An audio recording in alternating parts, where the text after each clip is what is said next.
Okay, there we are. Well, good evening, gentlemen. Welcome to session 22. A couple of weeks off there due to my fantastic working schedule, but we are back. Boo. Boo is right, yeah. We will start off tonight, as we always do, with a little recap. So we'll get the all-important recap music going. All right, so as the last session began, it was the first day of the first Trigon of Elok's influence as the darkness of evening began to descend upon the kingdom of Evandor. The party had completed their search of the apparent Doom camp and were preparing to return to Tianchar Winery. Everyone's head spun with the events of the day, a day that had started with much hope and excitement, a day that ended with much question and despair. Upon reaching the Tianchar Winery Manor House, the party was met by Maggie, who informed them that High Sister Ida Jenzenki from the White Realm Temple of Gath was waiting for them in the Great Room. The sister explained that she could not reach Anton Tianchar's spirit, and as such, she could not bring him back. Maggie surmised that Anton's spirit had been pulled through the portal like her mother and the other children. As the party discussed the situation with Anton, a vanguard soldier approached and asked that the party come to the main entrance to the winery. As they arrived, they saw a tall, powerful-looking Dragonborn who introduced himself as Kogaan. He explained that he had been searching for the party and could not believe that he finally found them. Kogaan revealed to the group that he had been having visions that included them. He did not understand why, but he knew he was to join them. The details in the visions and a change in the party picture in Landis's book convinced them that Kogaan was to join them in whatever they were being pulled towards. With yet another strange twist in a long and trying day, the party all retired to their rooms for a much-needed and overdue rest. As the morning sun began to peek into the windows of the manor house, the party gathered in the dining room for breakfast. At Maggie's request, Wardell Evenbreeze joined to discuss the future of the winery. Wardell was Anton's right-hand man and the person who ran most of the winery's operations. It was decided that, for now, the winery would operate as if Anton was just away, finishing up the production of the season's wine and preparing for the winery for winter. This would give the party time to determine if Anton could be brought back from the between.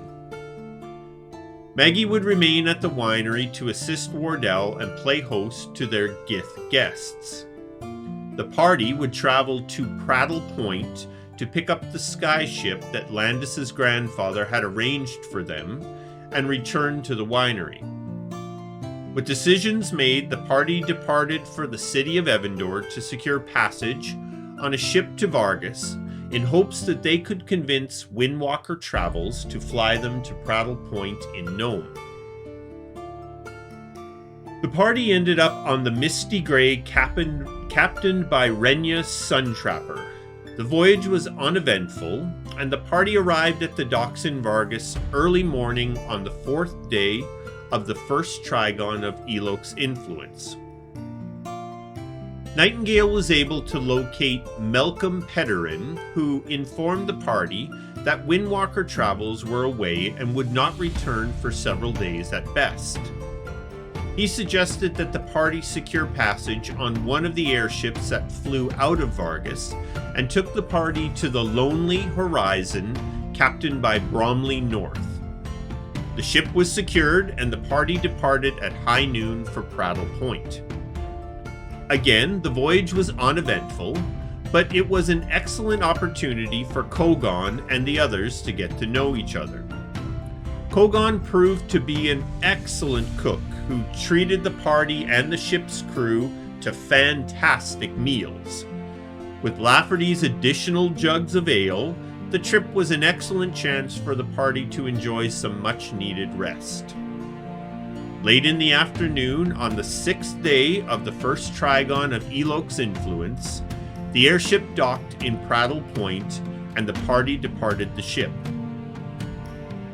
Lafferty, who had lived in Nome for many years, was able to easily navigate the chaos that is Praddlepoint to locate the Stargazer docked at one of the many docking towers. The party soon met Captain Merfiz Wigglewander, captain of the Stargazer.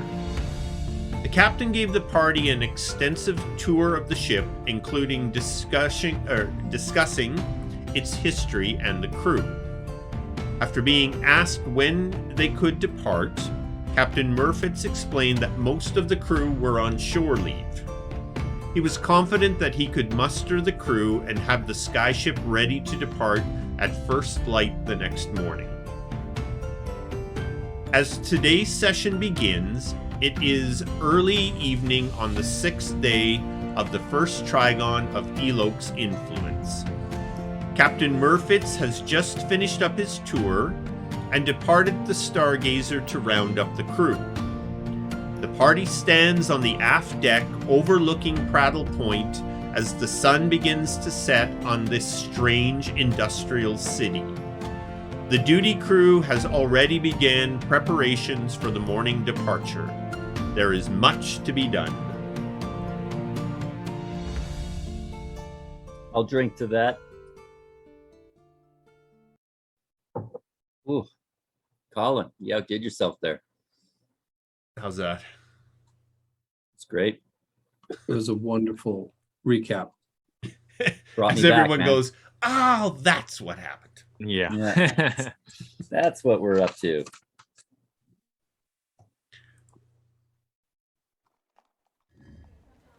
You are in Praddlepoint. It is early evening. The sun is setting, and Captain Merfiz has departed the Stargazer to go round up his crew for a morning departure. What are we doing? The night is free then. Well, Lafferty, can you show us the town? Yes, of course. I know some wonderful establishments. Yes, of course. So, Keep it within a close distance, though, okay? I think there are. Yeah, I think there's one not too far.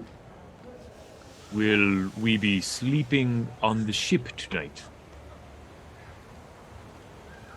I don't think we asked the captain. I don't know. Perhaps one of the crew here. During the tour, Captain Merfiz pretty much said, as of your arrival, the ship is yours. So, you can decide how you are going to divvy up the rooms. There are 4 rooms on the lower deck, each with a bunk bed. Not made so much for a 7-foot-tall Dragonborn, but should be good for the rest of you. Oh yeah, that's right. You showed us that map of the ship last time. It was epic. Yeah, you should all still have it. I can reshare it if you'd like. Please. So you Put it on can. my hotkey. Oh, nice. Oh, we can put it on a hotkey? That'd be awesome. Nicely done. Well, I don't know about you, Nightingale. He's welcome to travel along, but I'm not sharing a bunk with him. I don't think he'd ask for the top bunk. I don't think he'd fit. I would probably... I like sleeping on the floor. Well, It is very look, firm. I'm not sure there's enough floor for you. We will make do. Someone can curl up next to me. The body warmth is... It's good, like sleeping in the clutch. Well, go for it, Nightingale. That is an experience I could think about. Oh boy. Yeah, more than likely, I think Landis and Lafferty should room together just for the sanity of the rest of us. Yes, of course, yes, because, I can talk to him about some theories I have in mind. Landis, yeah, we can share a bunk if that's okay with you. I think it would be the best situation for all involved, Lafferty. I mean, you do have a few ideas we were tossing around, and I'm sure.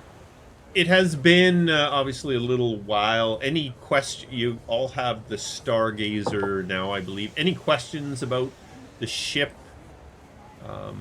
Just take a moment before we proceed on.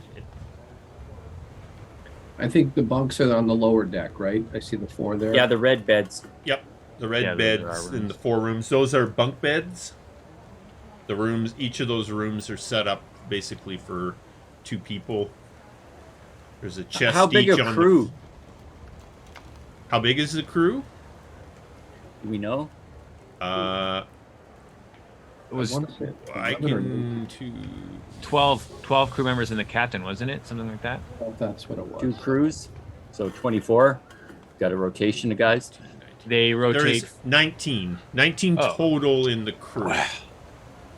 So there is a captain, a first mate, 3 helms people, 2 cooks, and 3 crews of 4. Well, we can get rid of the cooks. We've got Kogaan to do that for us.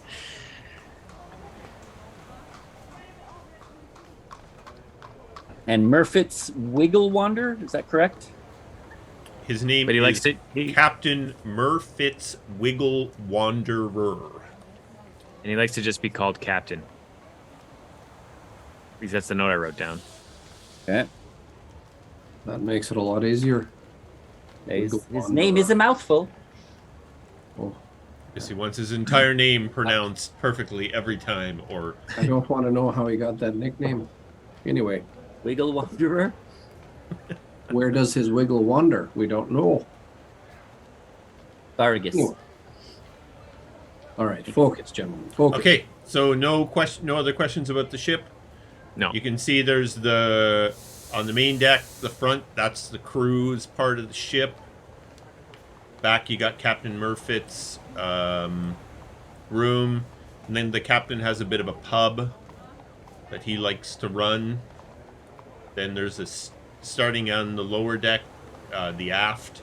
There's a study, the rooms, the dining area for you guys, the kitchen. Then down in the hold, they've got a little garden, some animals, lots of stock. Yeah, there she is.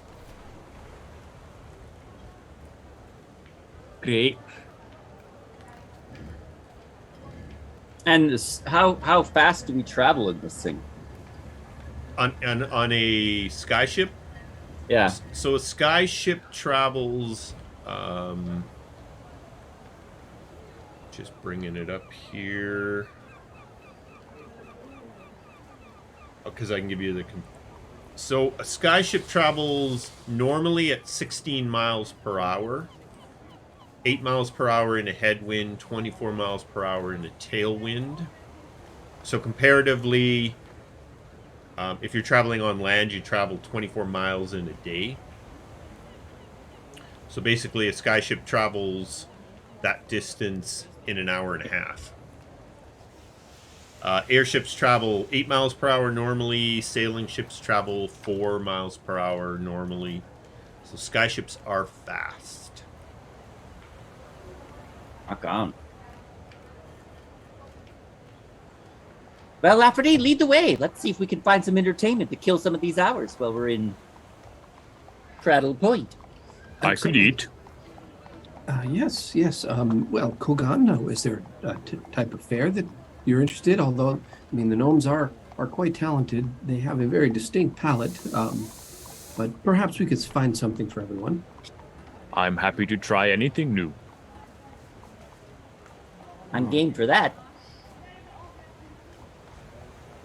So will you want Lafferty to roll for something, or? Nope, you make your way down the docking tower. back down into the commotion that is Praddlepoint. So, the industrial city of Praddlepoint does not have definitive marketplaces and residential areas and industrial areas. It's just one big hodgepodge. You know, you'll have a warehouse next to an apartment building that's right next to a market that's next to another industrial building. It's all just intermixed. The gnomes just try and live close to where they work. So there's almost like little mini cities within the city everywhere. And you're right in a little mini city. So right around you, there's residential, a marketplace. And you see there is a tavern almost right across from the docking tower called the Three Cups. We will head there. Anyone want to leave any stuff? Can we leave? Yeah. Anyone want to leave anything at the boat before we go? Perhaps we leave our packs. I agree. No need to be lugging that around.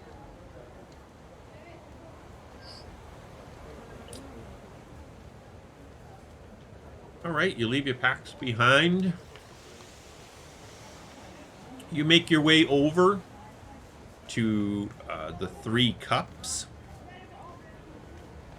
And the Three Cups Tavern. It's all gnomes, but that's not surprising. But as I said before, these gnomes are very practical folk. They understand that a lot of people that come to their town to buy the stuff that they make are not gnomes, so there's always places for non-gnomes to sit and regular-sized doorways and roofs. Kogaan still has to duck around everything, but it's not quite as difficult. Yeah. You're not crawling around on your hands and knees. It's a great place. All right, the five of you have found a table. It's a fairly large table. It could sit 8 for folk of your size. We will. Nightingale will kind of scan the area. It, like you said, it's all just gnomes. We're like the only outlanders. You're here. the only non-gnomes in the Three Cups Tavern. So, gentlemen, where are we off to first tomorrow? Well, Kogaan, that's a story and a half. We are headed. Douglan, what was the name of that place we're headed to again? One moment, please. I love how he just lobs that. I have no idea, so I'm just going to lob that over to Douglan. I must have been drinking when they said the name. Yeah. Oh, man. Maybe it was Wilhelm Horn. Yeah, the kingdom of Wilhelm. Horn. Wilhorn. Wilhorn-ish.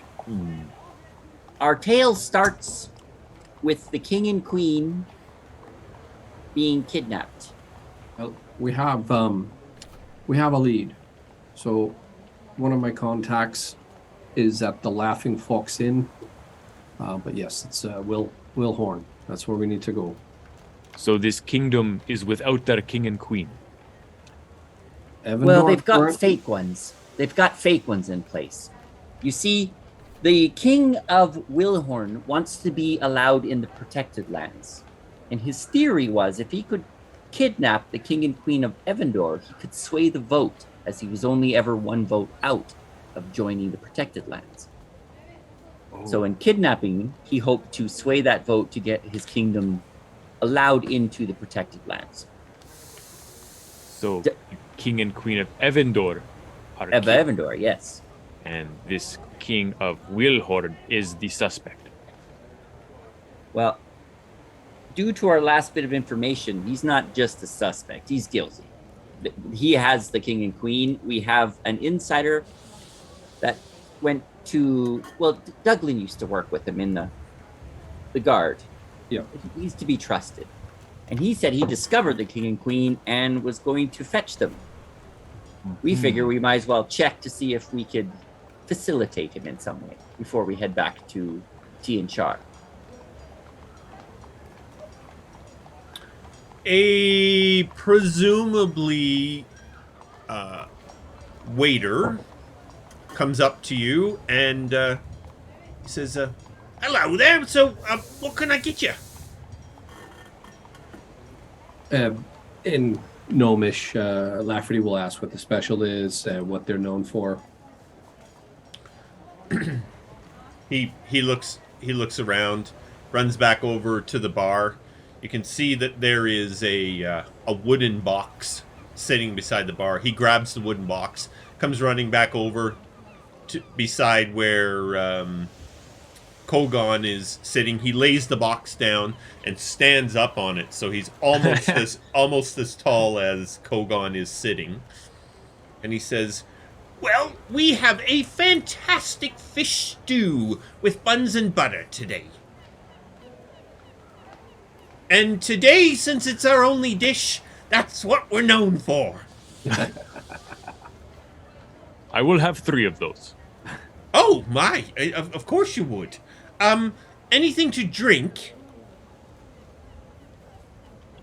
Nightingale will be like, "I'll have an ale. That'd be wonderful, thank you."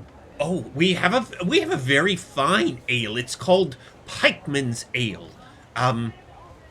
Much like the fish, it's the only ale we have, so we're known for that as well. Ah, What bring is it to me, my fine friend. what is the local fruit? We get a lot of apples here. I will have an apple juice. Oh, yeah, of course. We can do that for sir. And you, sir, looking at Douglan. I'll have one of the fish stew and an ale, please. Of course, and looking to Lafferty. Yes, I believe I will have your specialty of the day, yes. For both.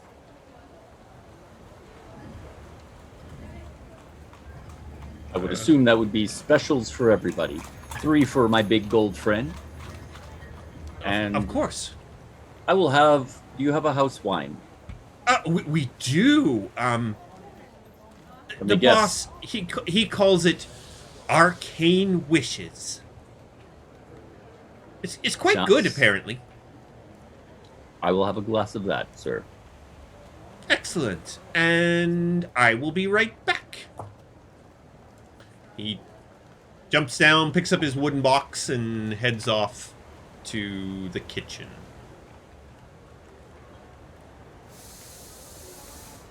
Man, a guy would kill for a bit of pheasant or hen or quail. It's always either some old lamb or fish. Maybe we will go somewhere inland and find something more to your liking. Or One we could could hope. hunt. Maybe we go camping and we could hunt You for are it. quite the chef. If I kill it, you grill it. Be my pleasure. I like this guy, Douglan. Whatever herbs and spices you desire, I can provide. Well, you did have a little spice I saw you pulled out before. It was quite delicious. Indeed. So, Douglan, now, we are all pretty well known, right? At least I am. People know Nightingale everywhere we go. What a kind of a big deal, yeah. Let's say we send Kogaan in to find Felix. He won't be looked for. Nobody knows he's with us yet. I could throw on a little disguise and go with you. I wouldn't send you in alone. Yes, I might draw a lot of attention, but that might be a good tactic. Kind of hidden in plain sight if you know. Well, if eyes are upon me, they are not upon others. Mm-hmm. Well, I wouldn't suggest we fly in. That might draw just way too much attention. So perhaps we get dropped off out of town. rendezvous with the ship outside the other end. Just work our way through. I think that's a good idea. Work our way in.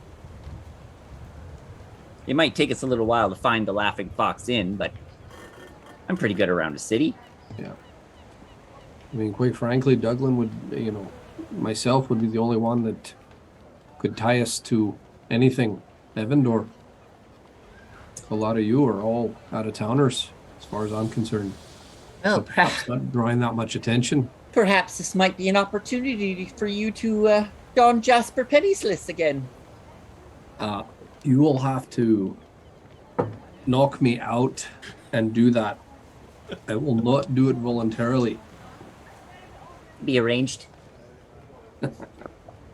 Douglan's done with his years of being My a eunuch.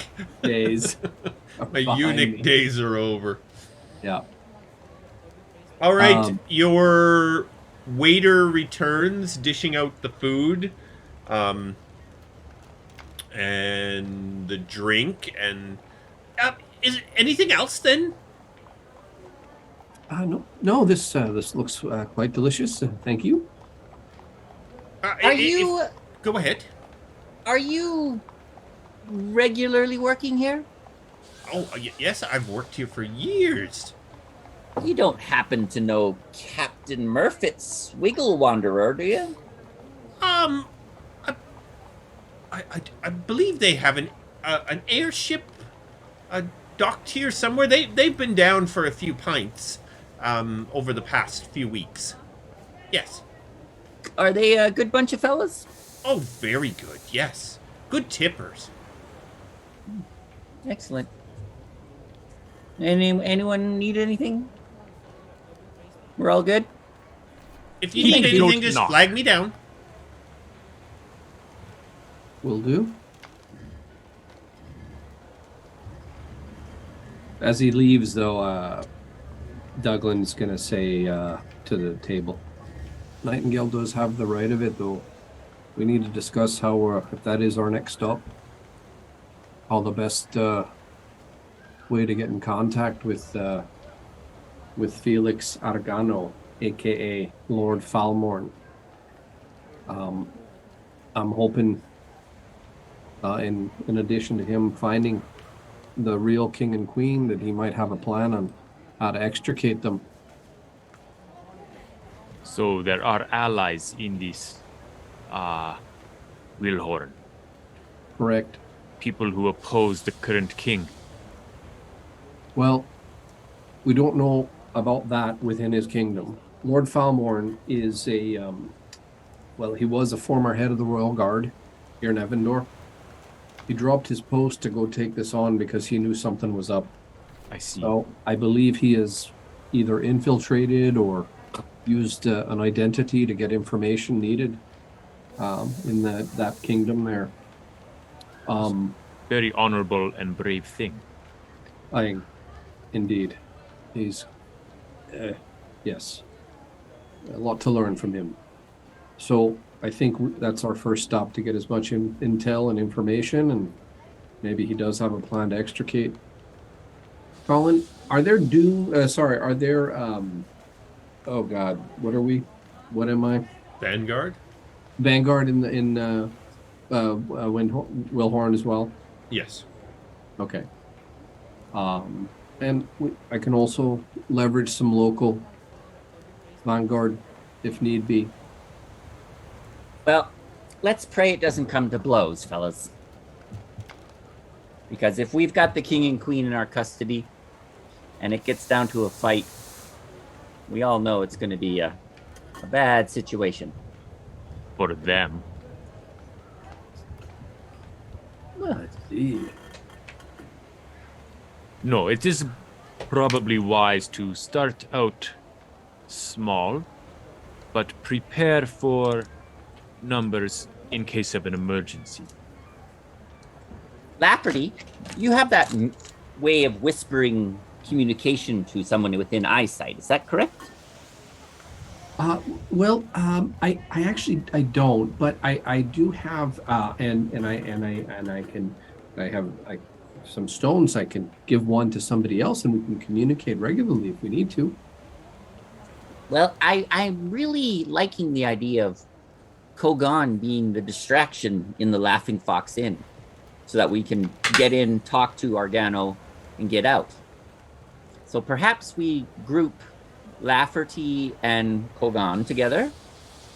We could keep these stones to keep within communication, and Douglan under a conservative disguise, and myself and Landis will make connection with Felix, find out what he knows, and then come up with a plan. Well, all eyes are on Goldie here. All right. You don't mind being the distraction, do you, Kogaan? No, it is fine. I think it is a smart move. I will not be a threat. I am unknown.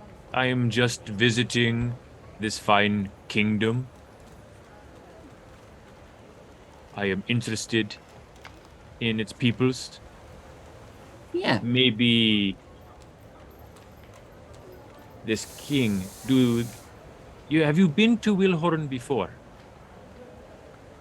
No, can't say I've been. Do we know No. if the people of Wilhorn, do they like their king? You don't know? We don't know much about it, to be honest. Well, we will find a way to gain the favor of the people, perhaps. Sounds like a history check. I don't know if Douglan would know much about it. Yeah, Yeah. can we try a history check? Absolutely. Because, our characters are smarter of this realm than we are. Oh, all right. Tower or in the... No, you can. Do just you give us want a me check. to assist you, Douglan? And Sorry, I already rolled 17. okay, you did Not good. bad. You did Pretty good. good yesterday. So Nightingale was all like, okay. Yeah. He's like ready to grab a book. Oh, it's okay. Lafferty just starts rambling off the top of his head. the Wilhorn Kingdom was of founded- Wilhorn is has a long history of war. In particular, they have had a lot of campaigns into the wilds where they were trying to acquire wealth and materials, and that is primarily the reason there's always been so much resistance to bringing the Kingdom of Wilhorn into the protected lands. King Wilhorn is a bit of a tyrant, does not have a particularly is not particularly loved by his people. He rules with a bit of an iron fist. He's not bad towards his people, but he does expect Obedience. that's the word for it. He expects obedience from those that live within the kingdom. They're very militant kingdom. And just to clarify, he kidnapped the king and queen of Evandor to try to gain to sway the vote to allow him to be part of the protected lands. Yeah. Yeah. So they the were last couple, Elven, every yeah. year there is a council of the of all the kingdoms in the protected lands, and every year King Wilhorn petitions to become a part of the protected lands, and every year it is a tie, which gets broken by King Elok, because he heads up the council and his vote is worth 2. Okay. But presumably King Wilhorn has figured that if he can sway just one more of the votes, then he'll get in.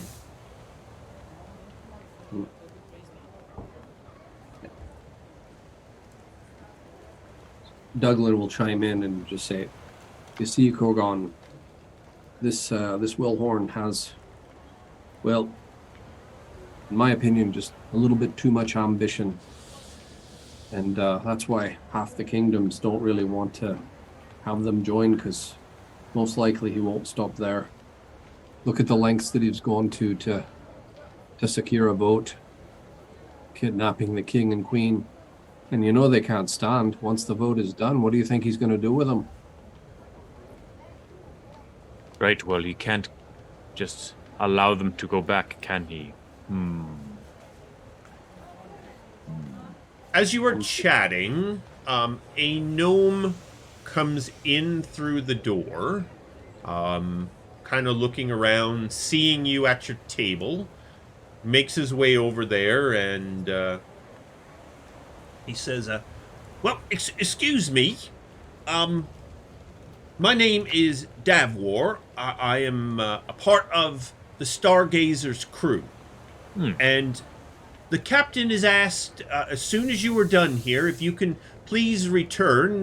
There's a little bit of business that he would like to conduct before everyone heads off to bed for the night. Of Think course. we can arrange that once we get our fish stew down us?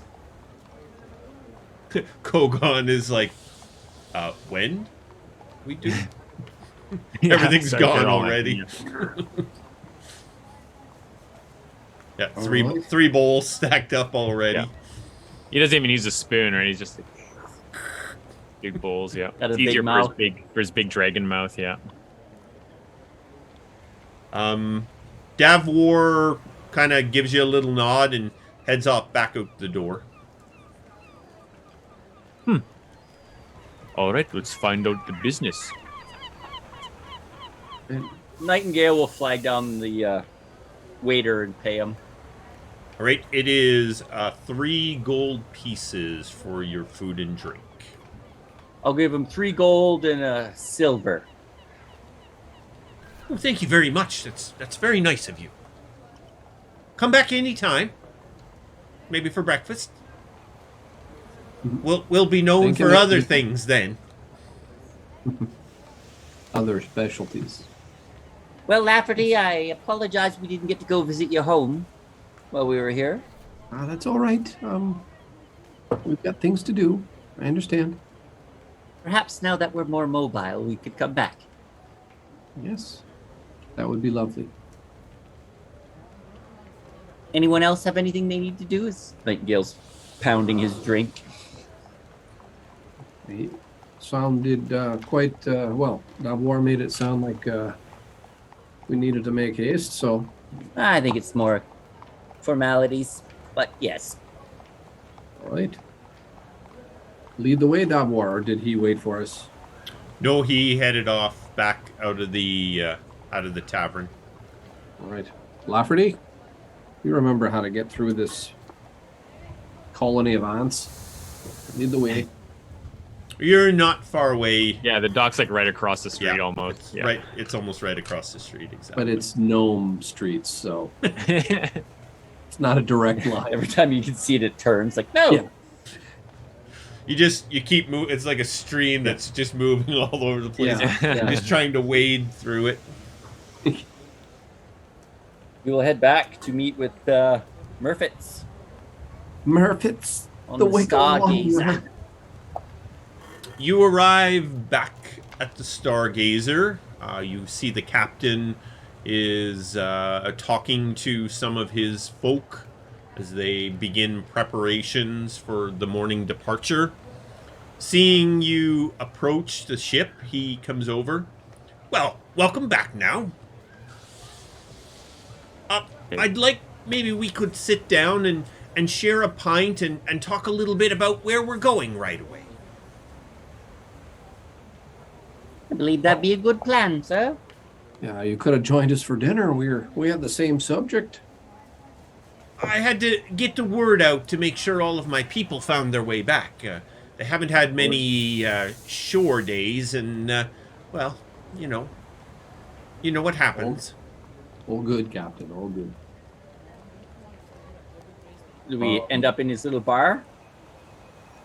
Yes, the captain takes you over to his little bar, and you all have a seat in there. The captain calls the place Foggy Dreams, and it's little sign over the door. He's very proud of his pub.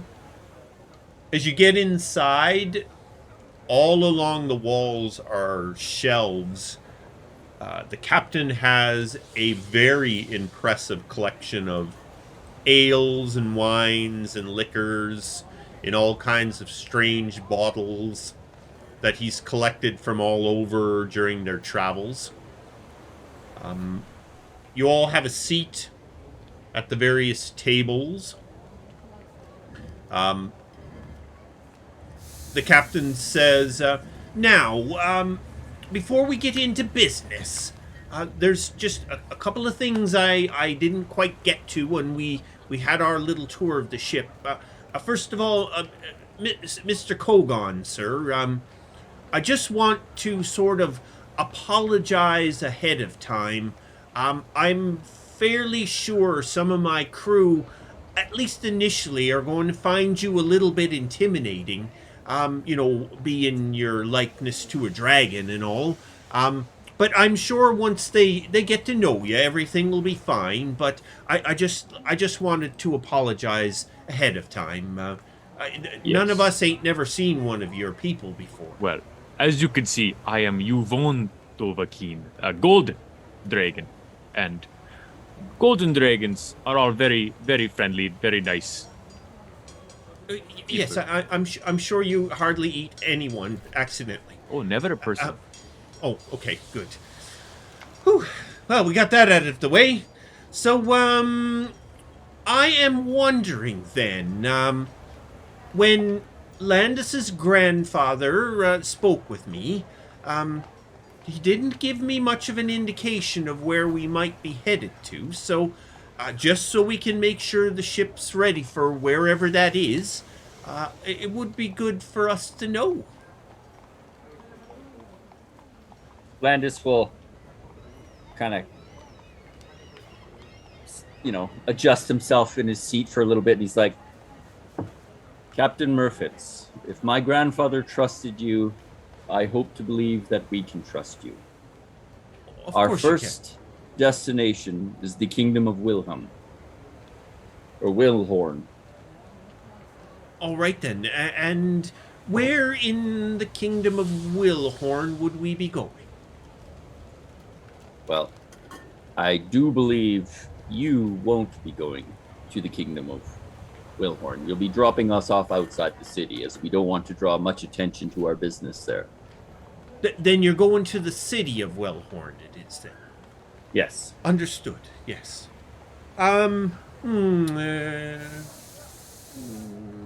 That would take us about a day. That is very fast. That's incredibly fast. Huzzah. Oh, she is fast. She is fast. From there, Douglan, I believe we would be headed to Evandor if we get the appropriate package. That's the plan, yes. And while at Evandor, we'd be breaking at Tianchar Winery. Okay, then, yes. Well, we'll take it one little bit at a time, then. I will make sure the ship is prepared to head to the city of Wilhorn in the morning. We're already supplied, so that won't be an issue. Just hopefully get all my folks back, and we'll be going then. In the morning, or did you collect them this evening? No, we'll have to wait till morning just to make sure that all the crews are back and properly rested before we go. And sober. All right. It was shore leave. Captain, have you been to Wilhorn? Flown over it many times. Can't say I've ever stopped there. You have no contacts? Anything? Sorry, no. Not the friendliest lot there in the Kingdom of Wilhorn, so never really had a reason to go. From your few ventures by, is there a place that you feel you could discreetly drop us off without drawing too much attention? A land feature you could hide the ship behind while we depart? Can't remember for sure, but there's always a place that we can set down discreetly. Well, that would be appreciated. Do we don't have our horses with us, do we? We left those at T and Char? You sailed the Vargas and then ship. Yep, airship. Douglan has his. Just saying. Yeah, we've heard. Now that we have an airship. Hey, He's just gonna ride it though whenever you guys are walking. You Just, 'cause. just take her up on the bow, Yeah. get up on your horse.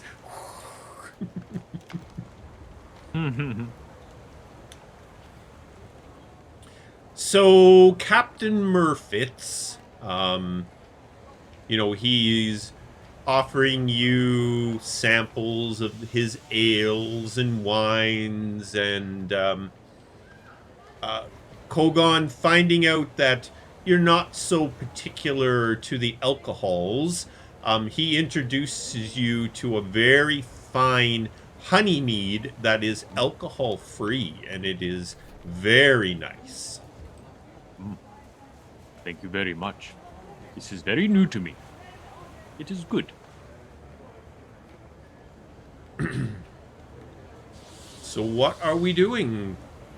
Well, if no one has any business in the town, then we might as well just go to bed and Hit the hay? get ready for Or good night's drink sleep as for the morning. much of the captain's alcohol as we can. There'll be plenty of opportunities to drink. can Nightingale do a perception check to see if he happens to have a bottle of the old wine anywhere? Yeah, absolutely.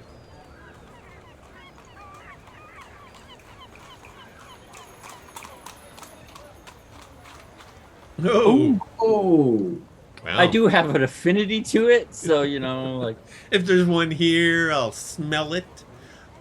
So throughout his little pub, he has lots of boxes with wine bottles. He usually just picks up one or two bottles of different types of wine that he liked or whatever. You do not, unfortunately, find any Alm wine in his collection. okay. Had to peek,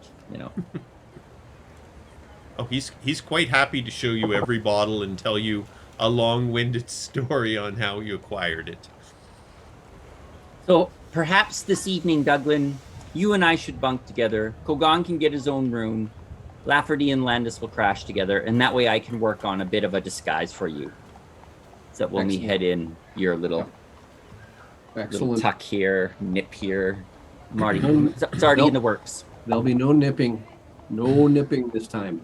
I am a virile man this time. Kogaan, when you get into your room with a little bit of effort, you take the beds and you flip them on their sides, and you take all the bedding, and you got a wicked little nest in there. This is going to be a Nice. very comfortable home for you. If anyone gets chilly, please just Come snuggle in. come and nestle up. Douglan, come on, you gotta be curious. I am. An interesting word you're using. Curious. I generate a lot of body warmth. I promise I will not sneeze fire upon you. Yeah, that would be an interesting one. When he snores, a little flame comes out. Yeah, I don't have anything else other than Nightingale's going to work on some costuming for Douglan. Just to change his physical appearance, not his body or anything like that. Just, looking like an average Joe. I am curious. Are you known to this Wilhor? No. None Are of us. you've never been to this kingdom? Just why do you feel the need for a disguise? Well, A finely tuned sense of paranoia has kept me alive my entire life. well, to be fair, Kogaan, I reek of Evandor.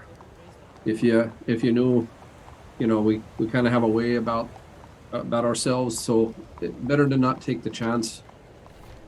I go Douglan, walking even in your there. armor style, is someone who knows would know you are from Evandor.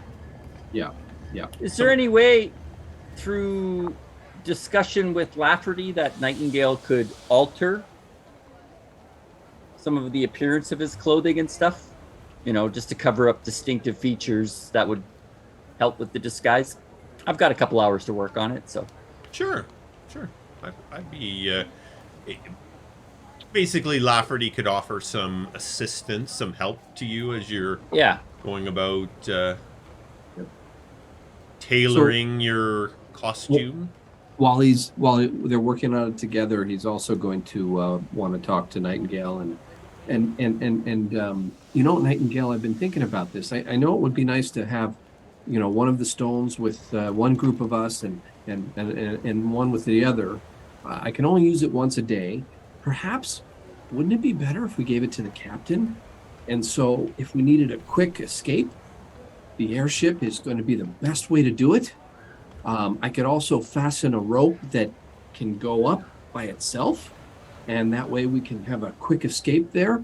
I'm thinking this might, better than average chance. This is going to be a quick extraction, not a, we walk out the front door type of thing. What do you think?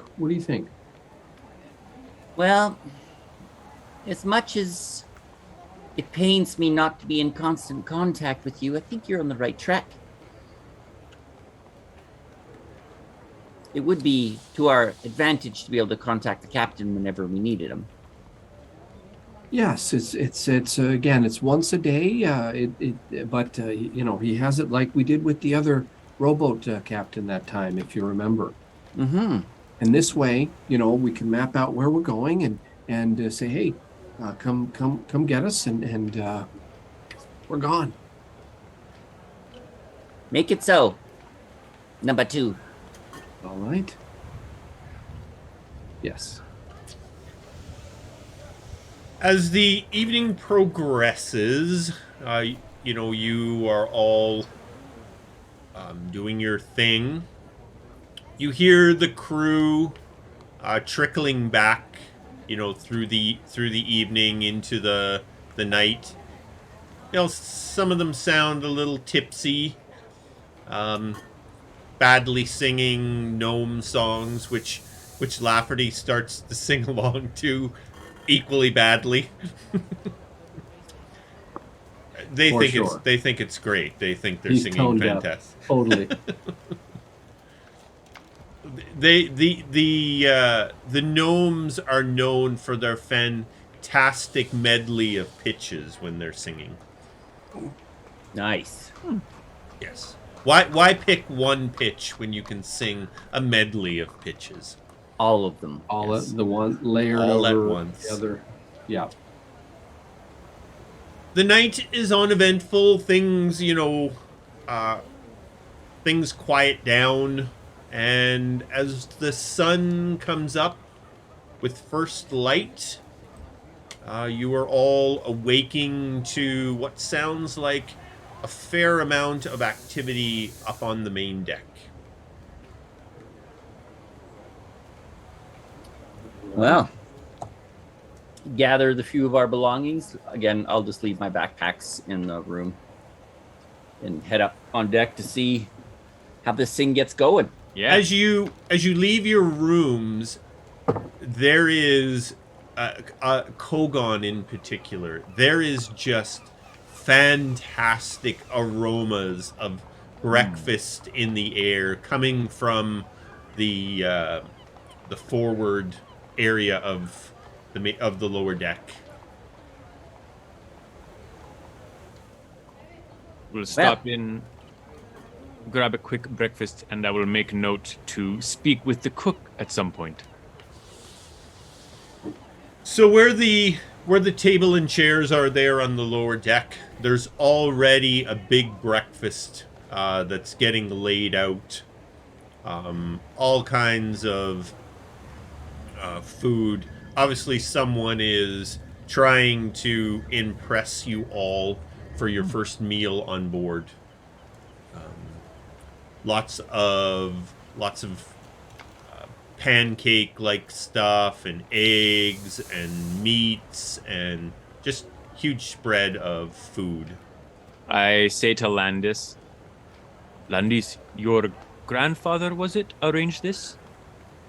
That is correct. He must be very wealthy. This is, how do you say, extravagant. This is a pleasant surprise for sure. As far as wealthy, I believe as far as wizards go, he does well. He has very good friends then. That's probably the better way of it. As you're all sort of standing around the table, a gnome comes out from the kitchen and... Oh, everybody's up. That's excellent. Have a seat. Please, dig in. Let me know anything you need. And, just let me know. My name's Dormin? Dormin? Not like a doorman. My parents were mean. It's Dormin. And if you need anything, let me know. Very good. They all seem so high-strung. Shall we go to the main deck before they take off? Ah, indeed. I'm glad I'm not the only one who's curious as heck as how this is going to lift off the ground without dropping us to our doom. It's actually already in the air. Curses. No, just maybe Moored, I didn't but explain it floating. very well. It's moored to a tower. Oh, it's but moored, okay. It's always been in the air. That's why, if you remember, you had to go up the stairs to get to it the first time. Well, I still want to watch what's going on. Absolutely. As soon as we're done Okay. stuffing our faces with great food, we will head up to the quarter deck. Yeah. I don't want to be in the way of the captain and stuff. I just want to be a spectator. Douglan,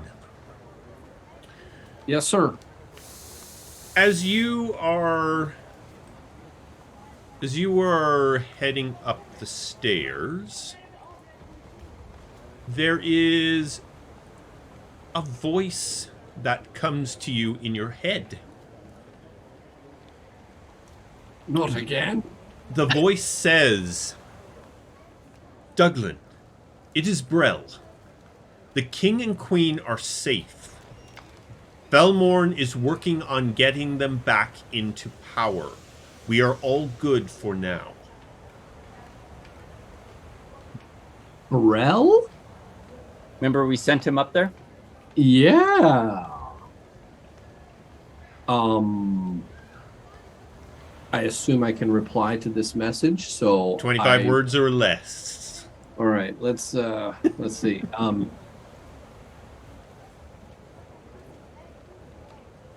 Let's start with the first one. I'm just trying to say. I mean, I wanted to ask a question, but then he'd have to do another sending. But that's okay. Oh, it's too late. You hear the hung up sound. Yeah. Do they need passage back to the kingdom? We have airship at our disposal. If so, where can we extract? Over. Roger. Over. 10-4. There is no immediate answer. I'm going to share that with Nightingale. Actually, and Landis. Does this But change not Lafferty. our plans? I'm waiting for a response. I mean, I would know Brell's voice, right? Oh yeah, that was Brell. Absolutely, Brell. They seem like two capable individuals. Indeed.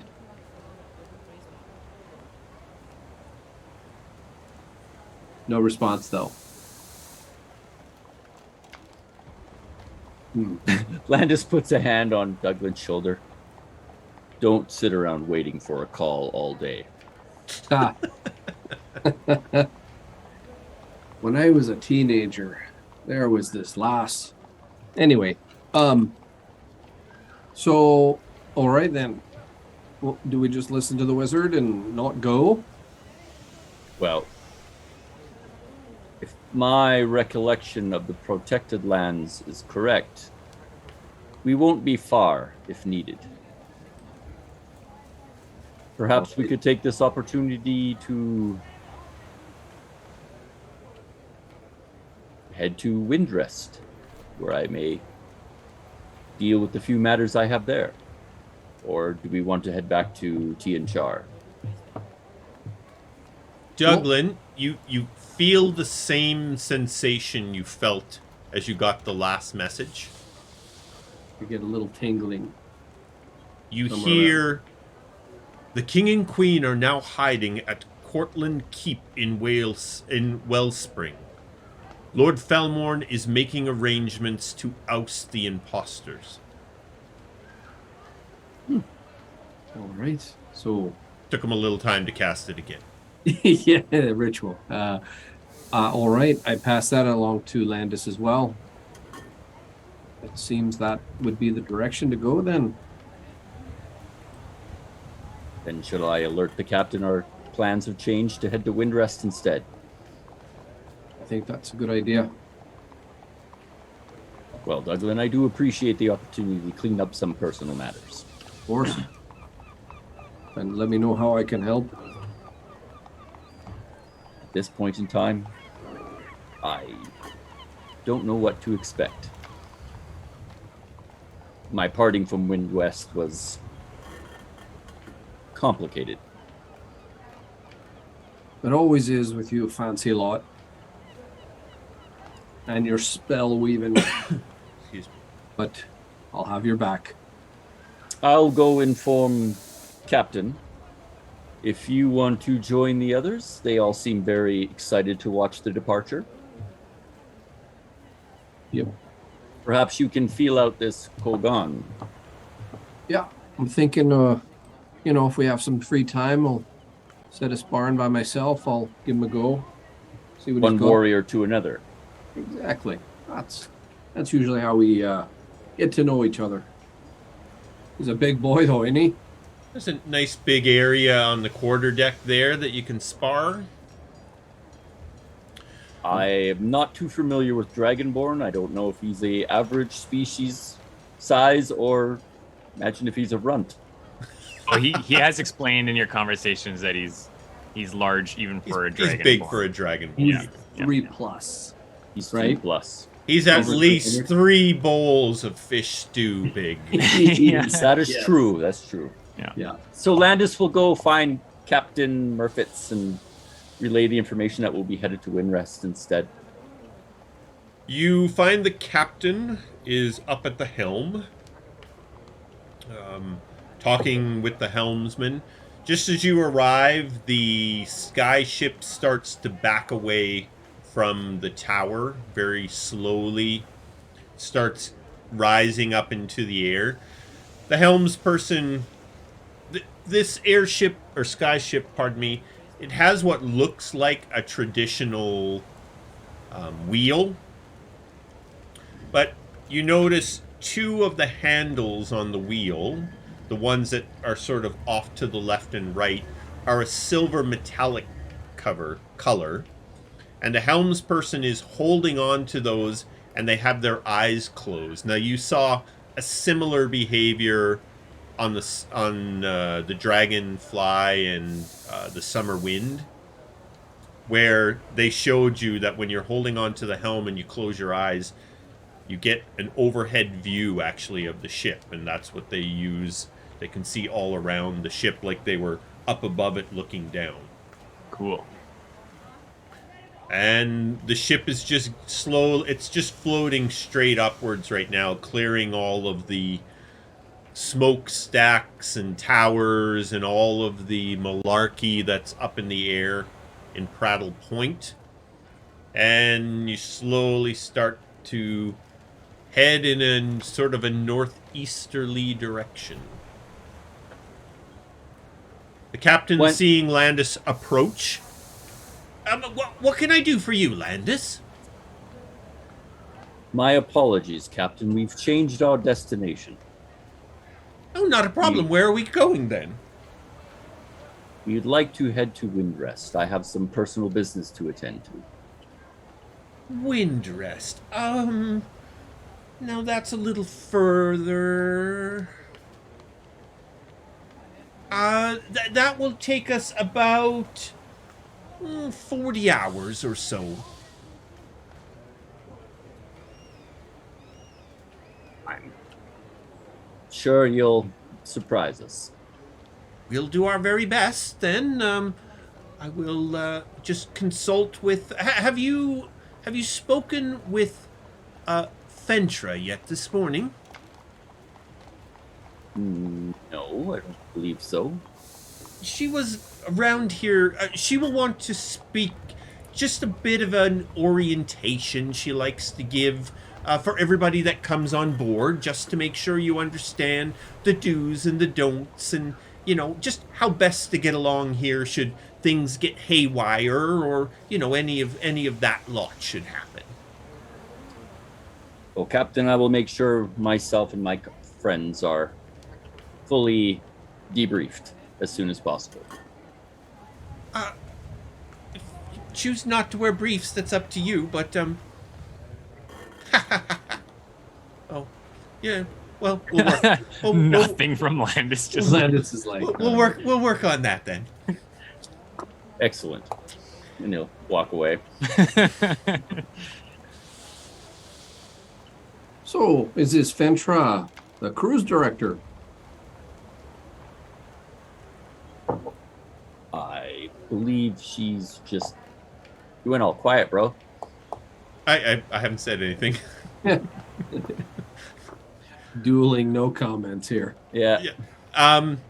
The captain says, Fentra is my first mate.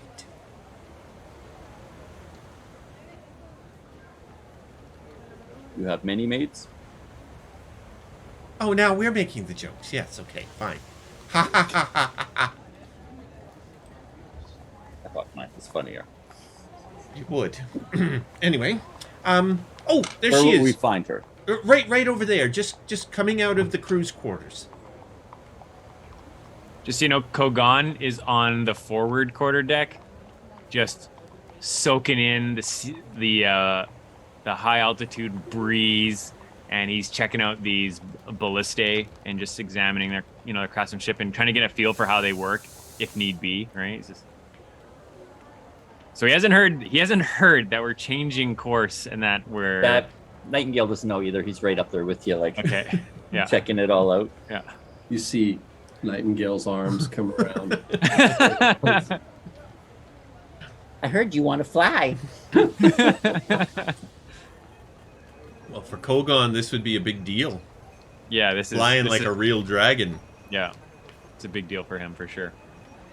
Especially if this ship is capable of going like higher and faster than... Yeah, I mean, this skyship normally moves twice as fast as the airship you were on. As an airship, yeah. It's definitely moving along. Yeah. Well, Nightingale has Goldie here to himself. I will try a little insight on him when I'm idly chit-chatting to see if there's any, like, if I can detect any editing going on in his stories. I'll be like, so, Kogaan,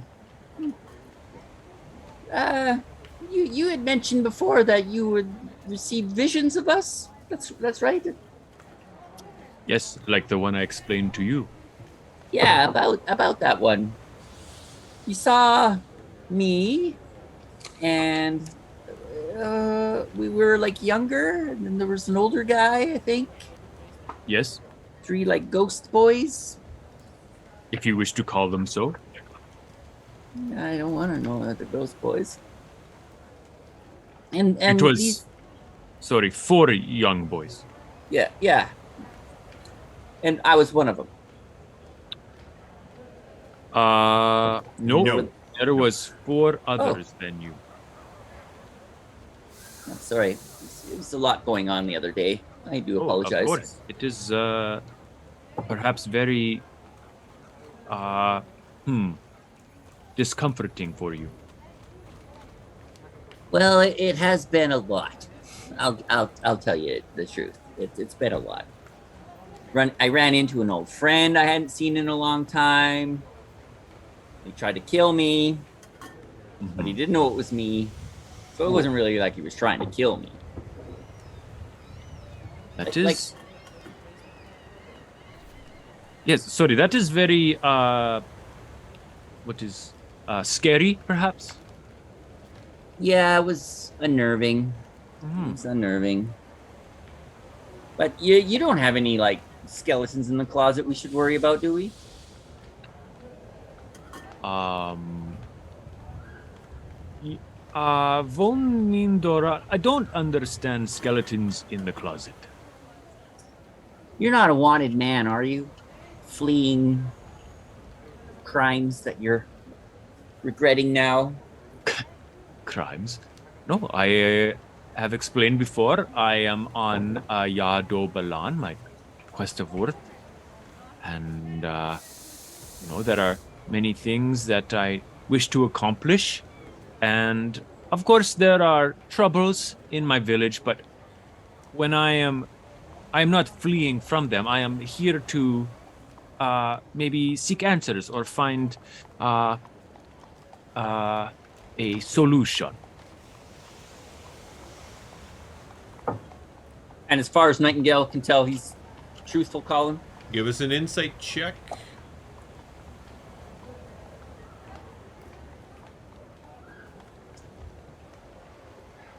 See if I can determine whether you're telling the truth here. Well, I don't think you're deceptive, but we'll see. You are reasonably sure that Kogaan is telling you the truth. I'll be like, okay. Nightingale, your name is that of a bird? Yes? That is correct. Why are you named for a bird? What is the meaning? I was given the name by the Penumbra Bards when I joined. Oh, so it is not your original name? No, it's not. Does the name carry meaning other than being given to you? Well, yeah, all the bards are given a bird name, and it's like a status. It's where we stand in the guild. So if your status changes, will you be a different bird? I think so. Very interesting. Like, we have a relationship with a couple, and their status is Wren and Starling, which is their position, almost their role. I'm a Nightingale. My job's to cause chaos. Very fascinating, this chaos. It is, You are definitely a entertaining companion. Well, speak for yourself. You're just a big mystery to me. My name, to relieve some mystery, means blessed or blessing.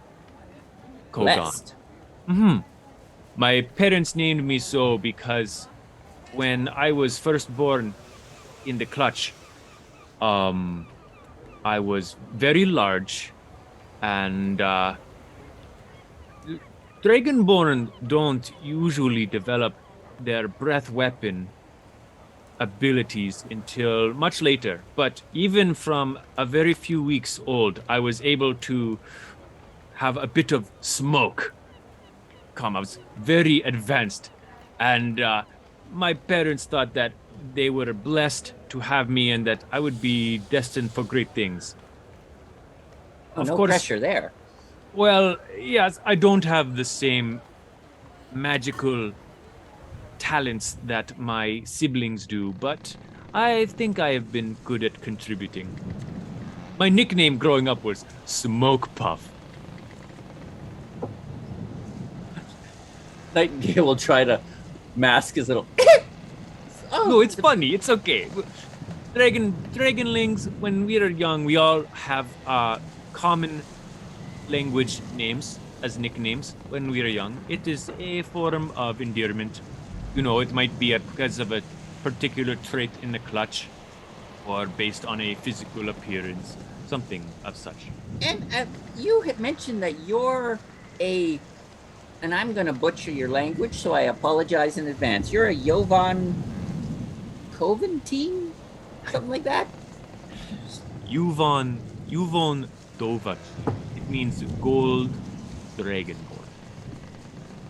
We are kin of Dova, the dragons. Ooh. See, he's like, Taking imaginary him. yeah. But I am very excited for this quest we are on. It will be a Brit Grow, a worthy fight to rescue a king and a queen, restore balance and order to your protected lands. Yeah, it is quite the mission we're on. Yes. I wonder what kind of a reward we'll get for saving a king and queen. It is very fit for Yado Balan, something of this. I am very excited. Well, if things work out the way I'm hoping they are, it won't come down to punches and kicks and bashing on the head with that big thing. Sure, no. Whoever deserves it, and whoever doesn't. I am always welcome of Drem. Peace. Peace, of course, is the first order. Well, let's just say I'm glad you're on my side. Yes, I mean my family name, Dremnaufinstrunmah. It means peace on the mountain.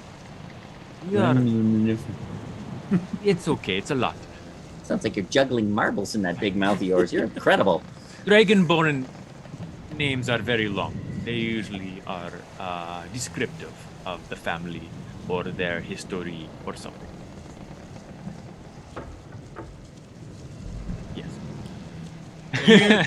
You see appear up on the quarterdeck. I think the four of you are there. Landis is on the aft deck or coming back over. There is a gnome female.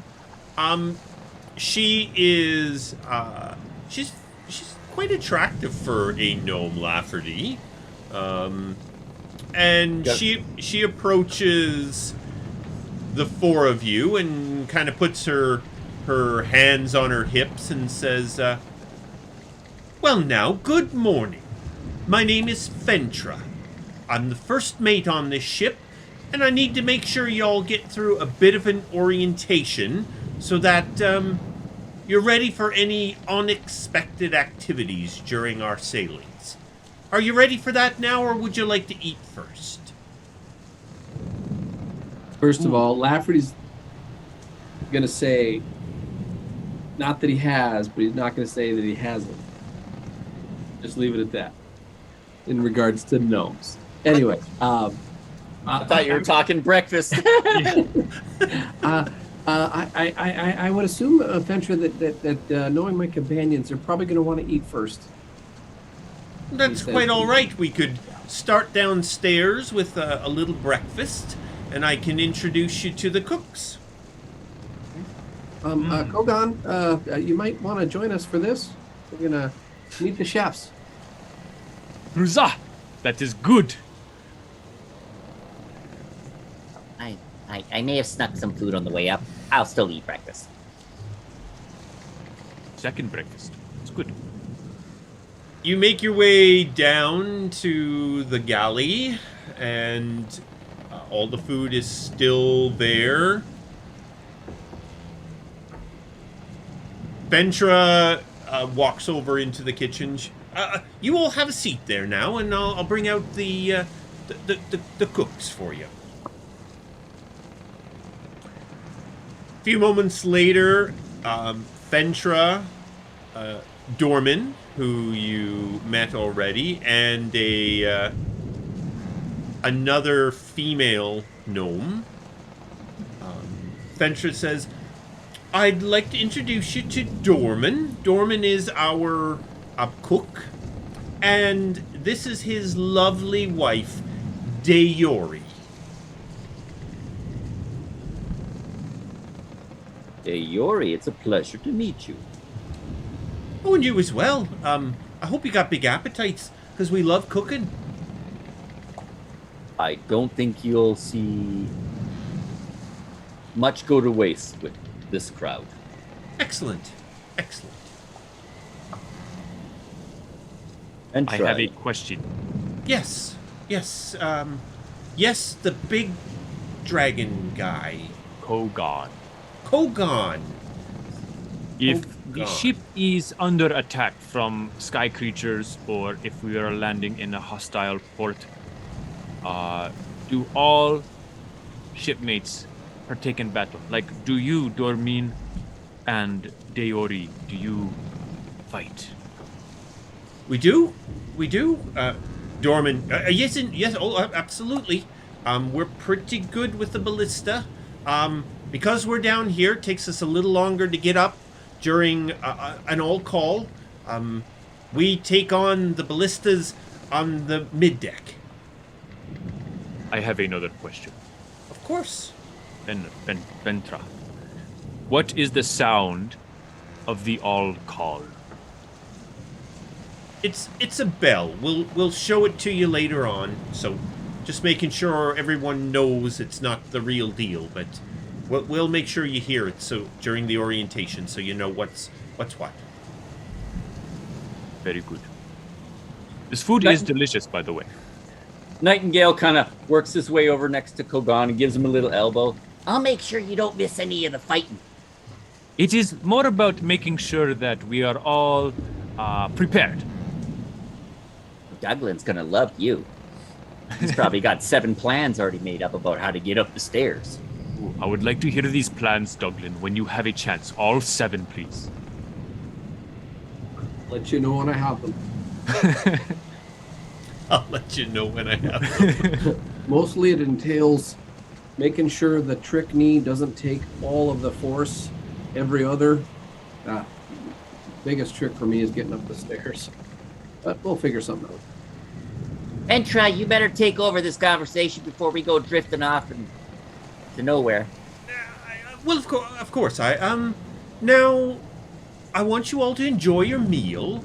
I'll come back in 20 minutes, a half hour or so, we'll say, and we'll do our proper orientation of the ship. How does that sound? Excellent.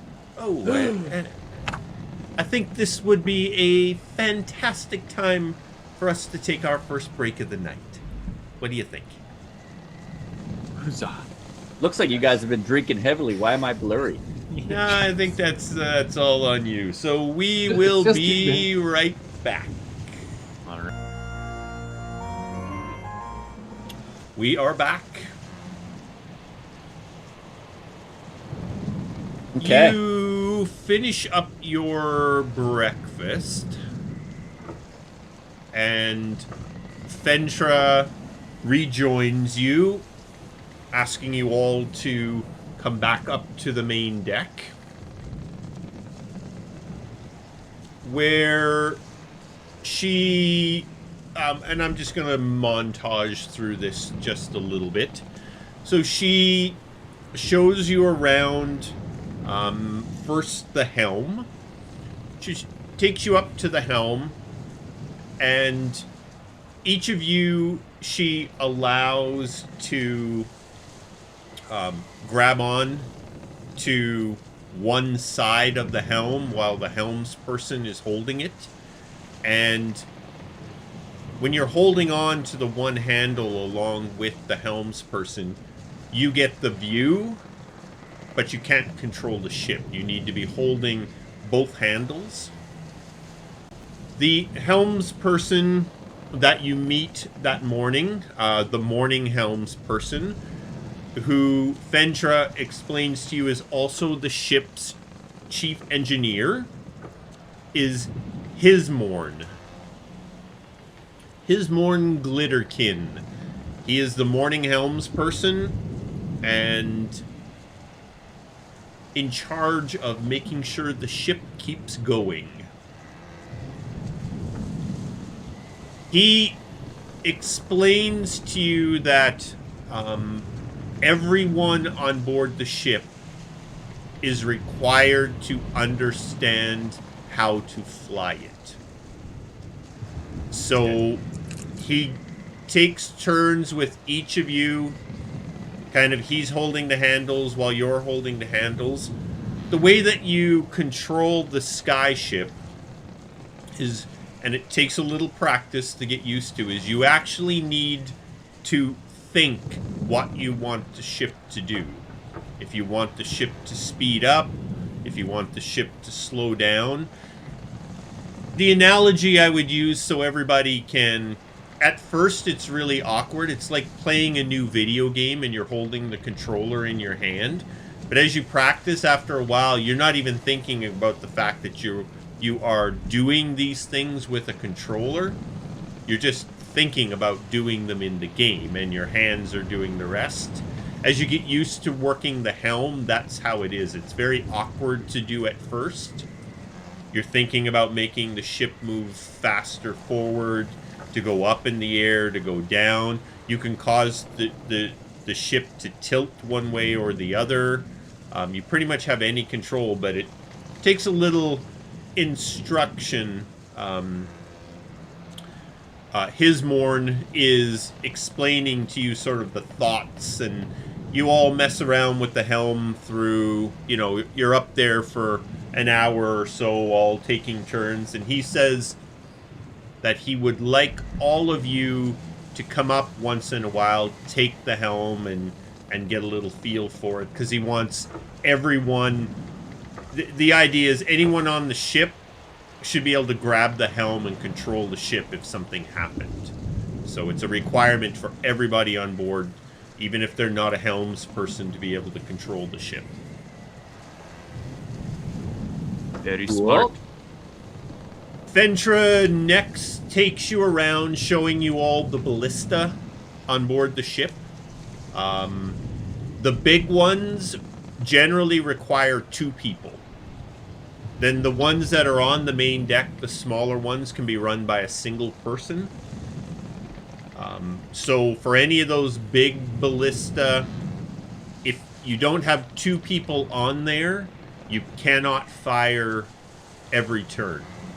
You can only fire... So basically you have... If you're there by yourself, you use 1 turn firing and 1 turn loading the ballista. When there are 2 people, you can fire every turn. Every turn. Yeah. 1 loads, 1 fires. Yeah. And that's for all 8 of them? Of the large ones, yes. And then there are 4 of the single-person ones right on the main deck. That was the ones that Dorman and Dayor were saying that they run to because they have to come up from below. Okay. Looks like they have less of an overall angle of attack as well. Yep. Cool.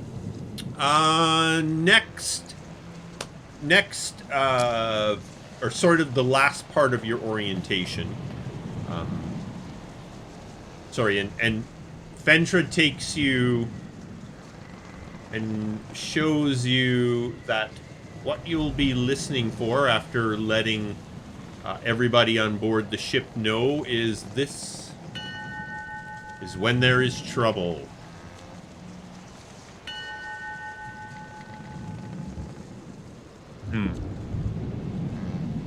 Very good. Nightingale will whisper to Douglan, "When do you think she gets to the point where she tells us, and the main rule is, don't fall off the ship?" Well, we're going to talk about that right now, actually. So, if anyone should have the unfortunate accident of falling overboard, the most important thing that you must do is to yell, "Man or dragon overboard," so that the deck crew knows that someone has gone overboard. On deck, there will be at least one flyer at all times. The flyer will dive overboard, catch you, and use a ring of flying to return you to the ship. No expense spared on this one. But make sure you yell loud. Every second counts. Ring of flying. Mind blown.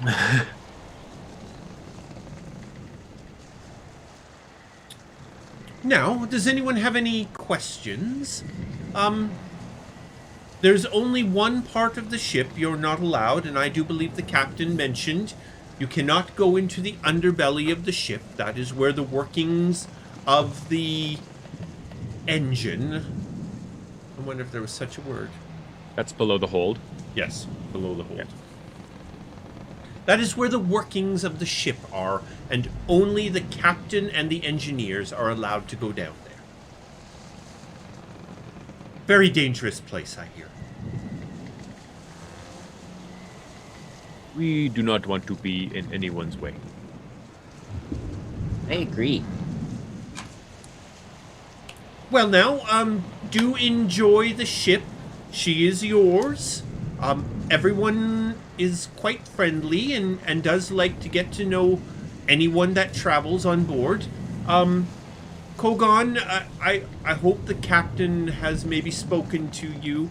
A few of our people are a little skittish of having a dragon on board, but I'm sure as I have got to know you, they will get to know you.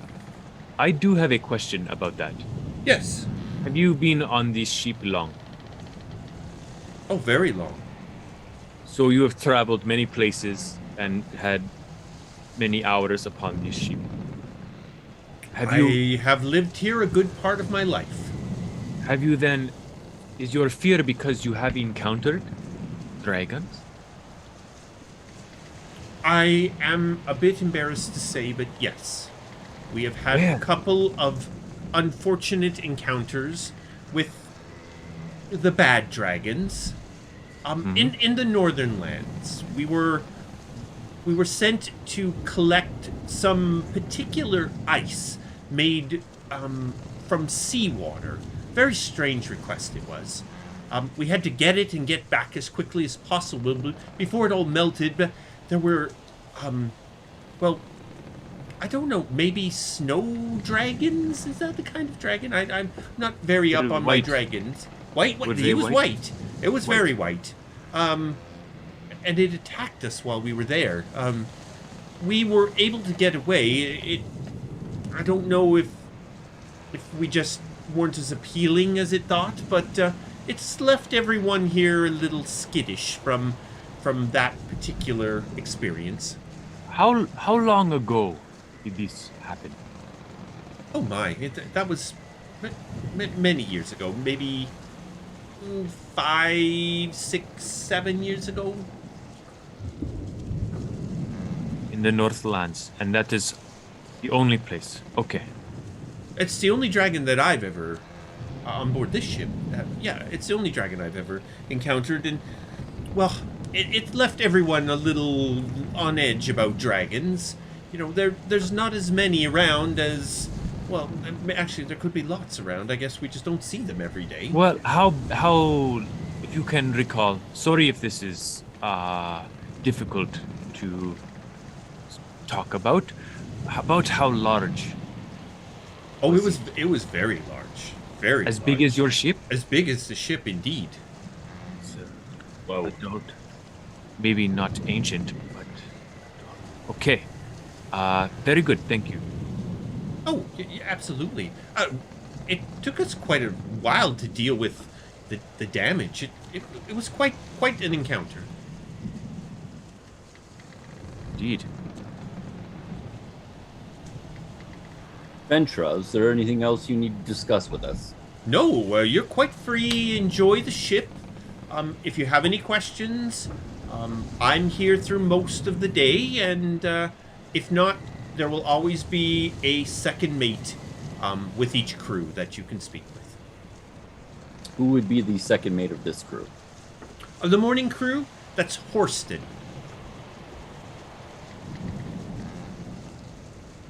If we have any concerns, we will look for Horston.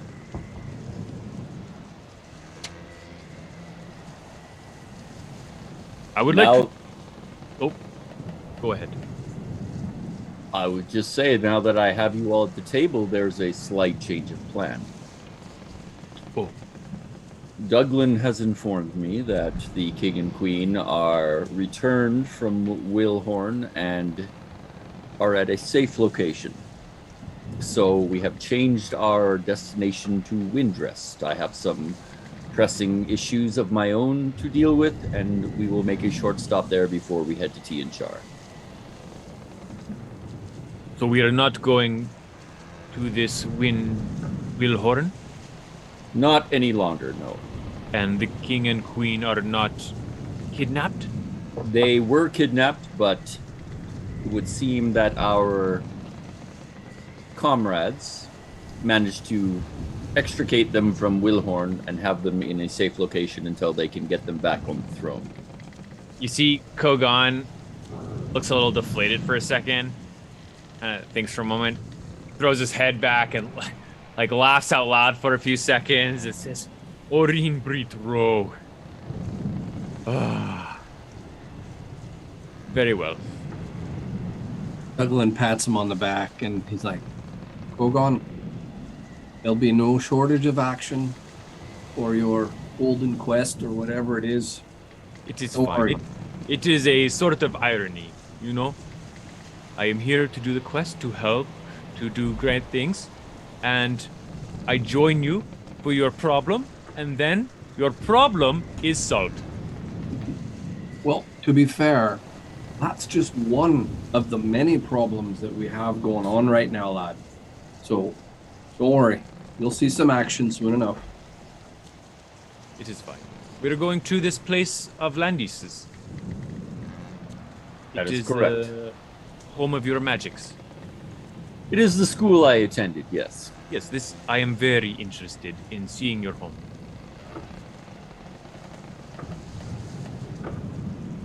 Well, we have 40 hours or so, I do believe the captain said would take us. I would like to fly the ship. I have a feeling that that Kogaan will be taking a lion's share of the practice of flying. He's really eager to try, yeah. Then do not allow us to stop you in this opportunity, Kogaan.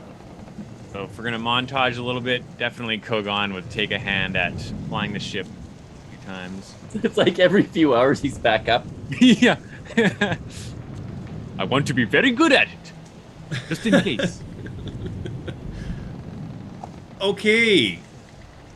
So, Kogaan, you get lots of time. Each of the as the morning crew switches into the afternoon crew.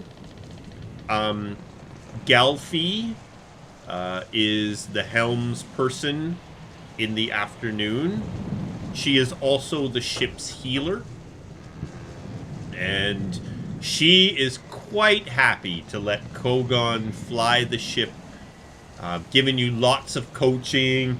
You know, you're practicing taking the ship up, taking the ship down. She even gets you into a couple of maneuvers where you're tipping the ship, and everybody else is like, new person at the helm, what's going on? Holding their cups downstairs as the ship is rocking back and forth. Day turns into night, where Billin, who is also the second engineer for the ship, takes over. You all enjoy lots of fantastic food. Dorman and Dayor love the fact that Kogaan wants to help in the kitchen. Oh yeah, he'd totally be down there. So they are just, when you're in there, Kogaan, they are just non-stop asking you about the types of food, you know, that are native.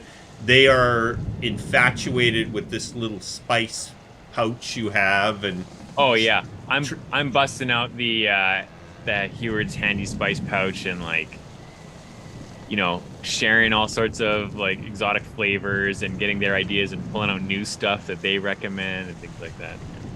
Lafferty, you're enjoying the little study that is on board, as you're already spreading out all of your papers and everything. It's quickly becoming your study, and everybody's just kind of settling into the ship nicely. Landis. Sorry. Nope. Go ahead. Montaging. Say, when we see if we see your grandfather, we should ask him to keep this ship. I very much enjoy being upon the Stargazer. Well, if it's possible. I will put that in there for, you know, to see what happens. Suggestion. I mean, of course, if we can't, I understand, but it is great. I have seen you've been enjoying yourself.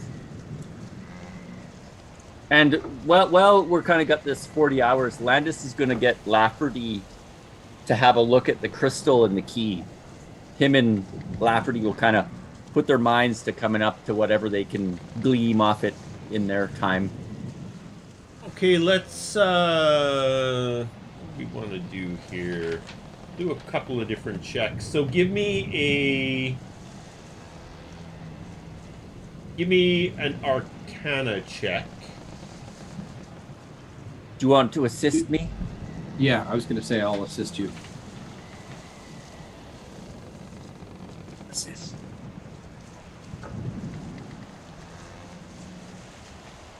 Ooh, Landis. Look at the big When brain on two Landis. great minds get together, Yes. we can solve anything.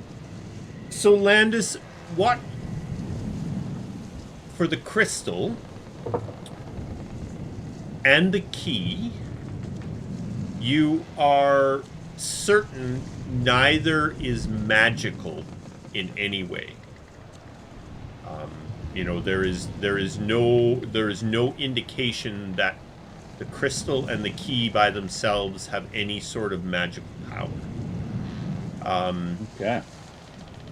The crystal is Lafferty, your tongue.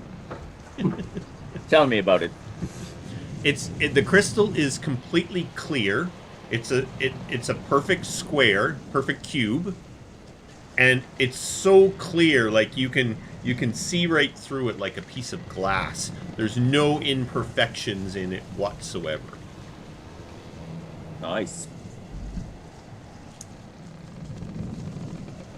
But the beyond that, neither has any sort of ruins, engravings, inscriptions, nothing to give you any further hints as to what they would be used for. You know, the key is a fair size. It's probably about 6 inches long. It's one of these keys that, you know, on the end you turn, it's got like a big piece you hold on to, goes down a long, narrow cylinder to the interworkings of the key itself. Well, we did our best. But only the secrets at Windrest will solve this mystery. Unlock, right? Unlock this mystery. Very good, Lafferty. You had the sense of humor. Okay, shall we head into the first night aboard the Stargazer? Indeed. Oh, Nightingale will also assist the captain in his bar whenever he needs it. Captain Merfiz loves company in the evenings in the Foggy Dreams. He welcomes anyone that wants to come and tell stories and lies, you know, whatever. All of them have all of the stories and all of the lies. Exaggeration, if you will. Okay, Kogaan. During the night, before the night. Now, Max, I'm going to make a little bit of an assumption here. We'll get a clarity in this. Okay. Because Kogaan is having visions, I would assume he spends some time meditating when these visions come to him. Sure, that would make sense. Does that make sense? I would Because say they're not dreams; they're actual visions he's having, right? Yeah. So probably, I think just even a part of his training with being a rune knight, he spends time in that state as he prepares himself for like being able to channel the rune powers and stuff like that. So that's probably a part. You're almost getting into a meditative state as you're okay. Yeah. He grabs a special spice. Okay. As you are getting into one of your meditative states, you have another vision, but this vision is unlike any of the ones you've had before. Okay? I'm going to share the vision with you, Kogaan. Okay. And then you can opt to share with anyone else. Where are you there?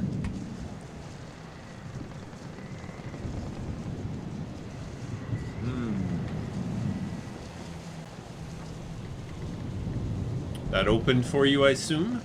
Yeah. Okay. While you are reading through that, Landis, while you are in your room, I think are you rooming with Lafferty? I can't remember. I think you two always room together. They always room together. They're besties. So the elves can stay up and talk all night. Landis is a human. Oh, that's right. That's right. We still talk all night. Though. You just got to deal with Landis all night or Lafferty. What's funny is that for the last 4 hours, Landis is asleep, but Lafferty keeps talking. Just keeps talking to him. You at one point you two are talking, and you notice that words yet spoken has opened to a page, as it often does when you receive a message. I will look upon its pages. Okay, I will share this with you.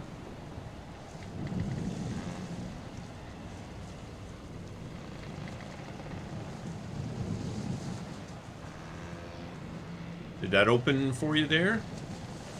I'm reading it as we speak. Excellent. So that first part was from our last session. You made a quick entry into the book. Yep. And on that same page, this is what you got back.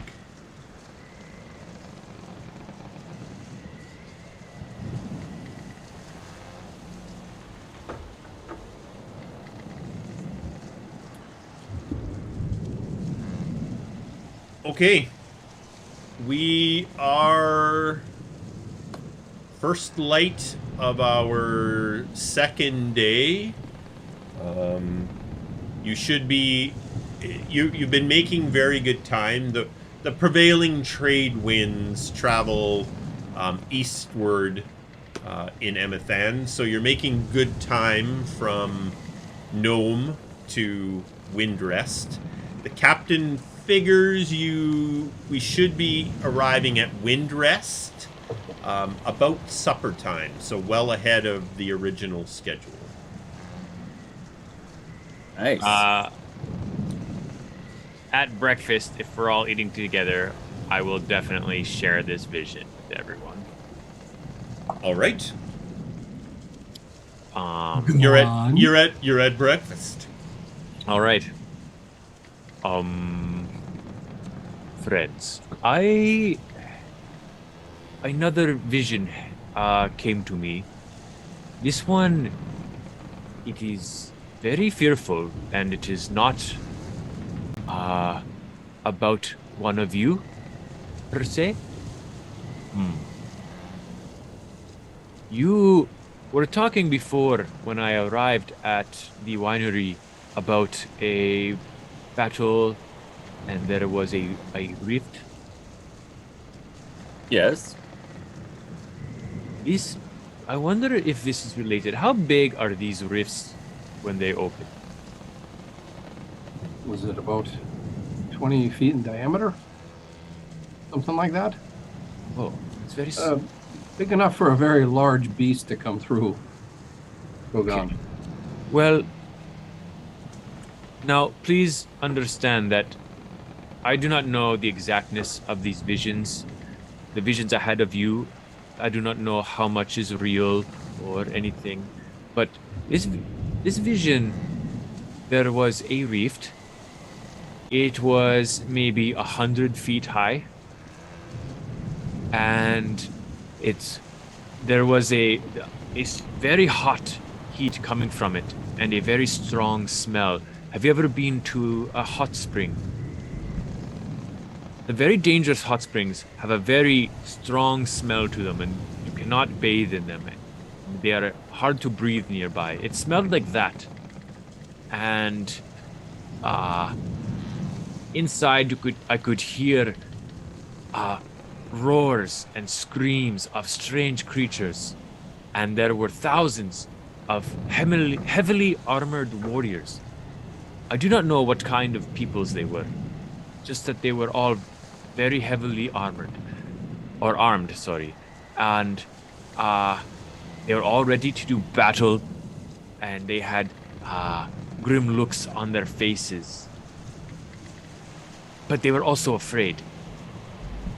And then you were nearby, I know that, but I do not know where exactly. And there was a monstrous roar, and from inside the rift, and the ground around us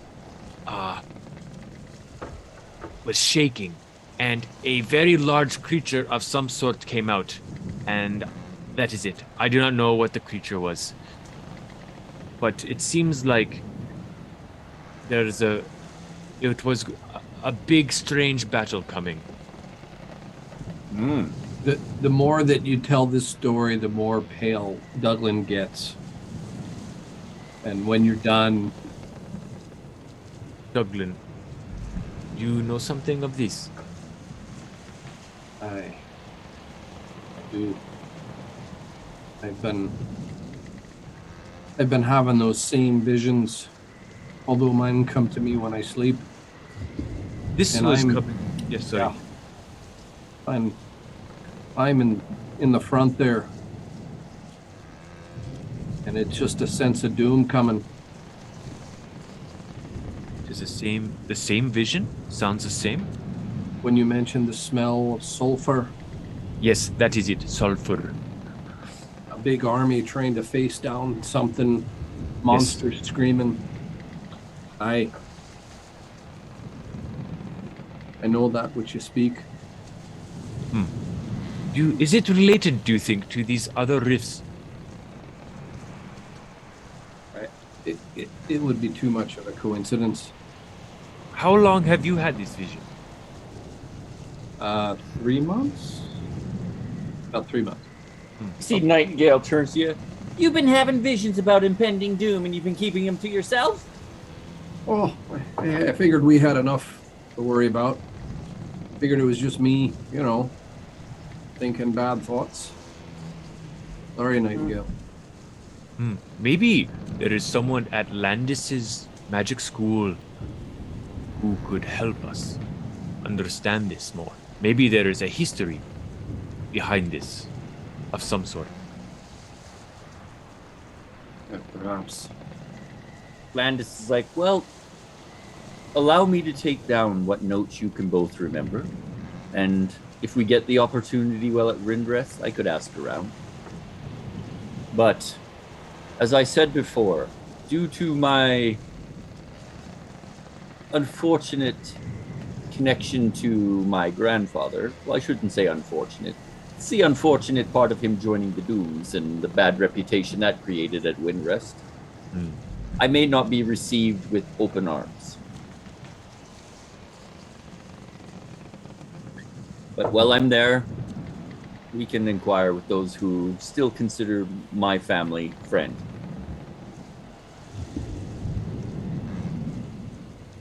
In the meantime, Douglan and Kogaan, if you two share any other visions you have with us, that would be great.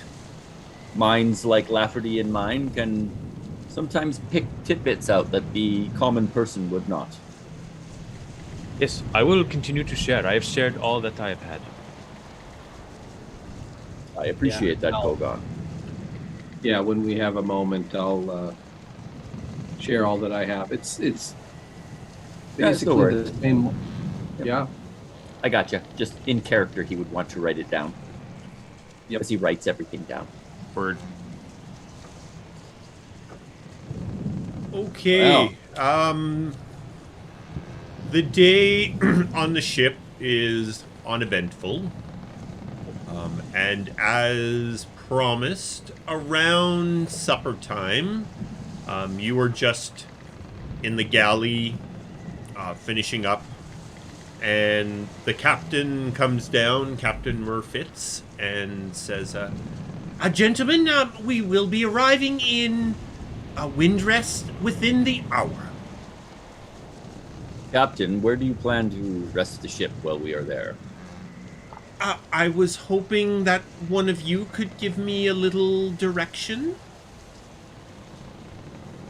With Landis's knowledge. Yeah, so Landis, the way that, and you will all see this as you approach Windrest, the way that Windrest is laid out is it sits on a big delta. When the tide is in, Windrest is completely surrounded by the ocean. When the tide is out, there is a single road that comes sort of from the mainland to the main island. That road is actually underwater during high tide. So you have to, the only way you can take a road out to Windrest is when the tide is down low enough.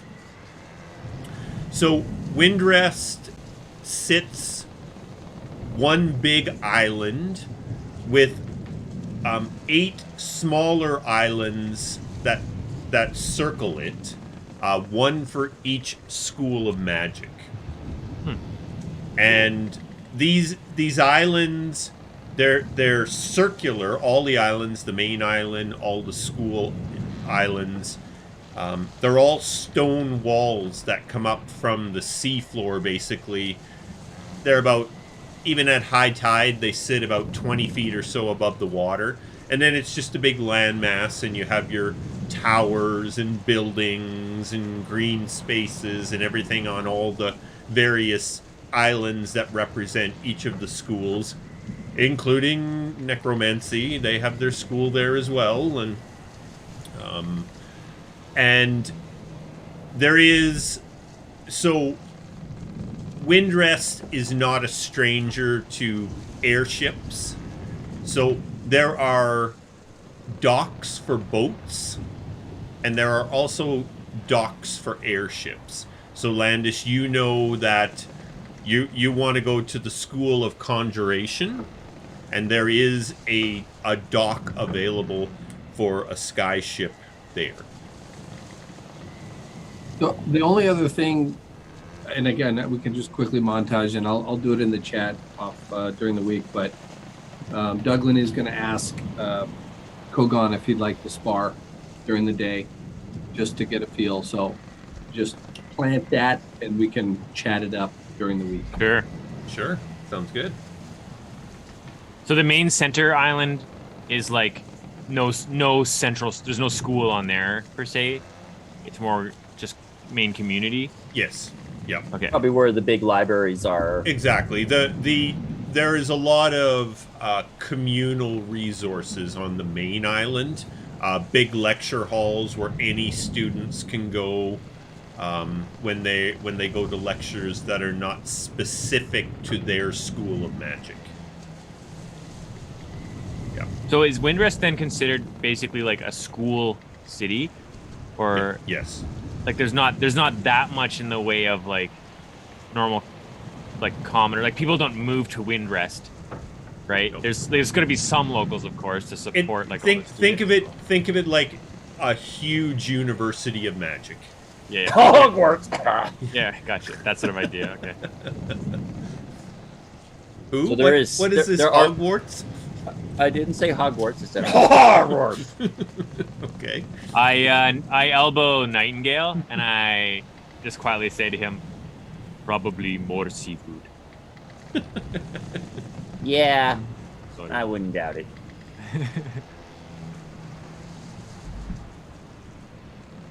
Any other questions about Windrest?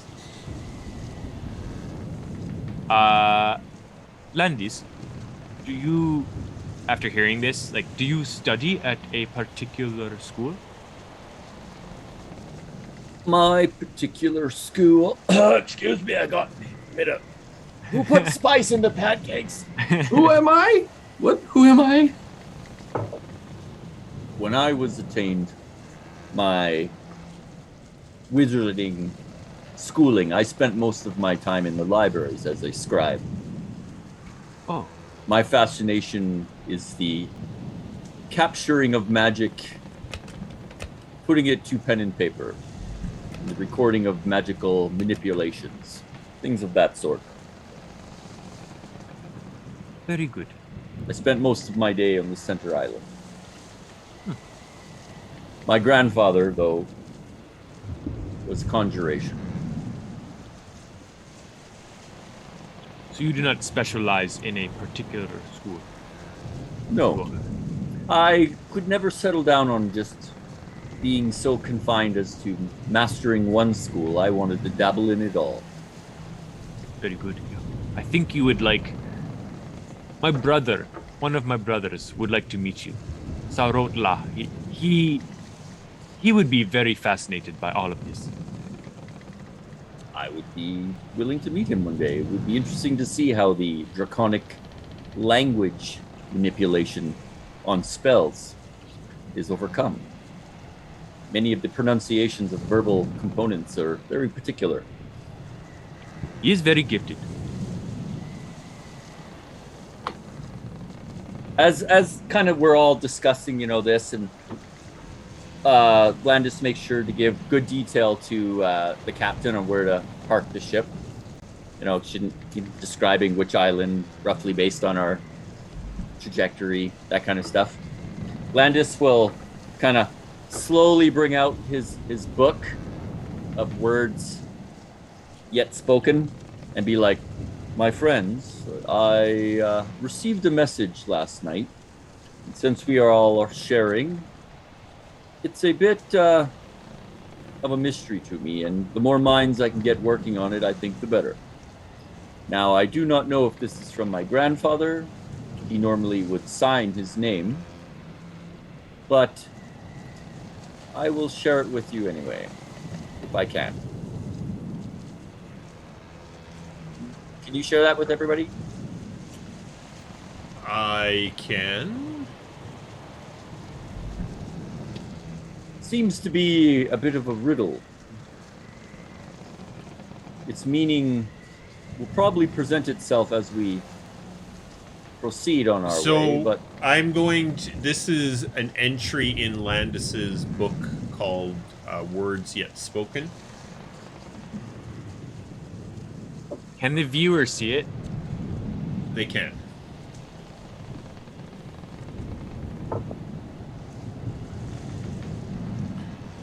So Landis had made his last entry in the book.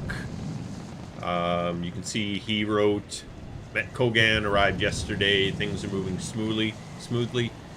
And then the reason it says someone wrote is the entry does not look... So this book, I assume you're going to explain some of this to them, or if... I guess mostly Kogaan. Everybody else probably understands already. This book, Landis and his grandfather use it to communicate back and forth. When his grandfather normally replies, he's very formal in the way he writes Landis. Nothing like this has appeared in the book before. So when Landis writes in his book, Obadiah can see it. When Obadiah writes in his book, Landis can see it. The books are always mirroring each other. I am not trying to be a smartass. But you're just naturally good at it? Well, I'm looking at this. Is this a clue? Because positioned is not spelled correctly. So is that intentional? Or am I real world? It was just, or is it positone? Positone? Is it Positone. positone a thing? It is capitalized.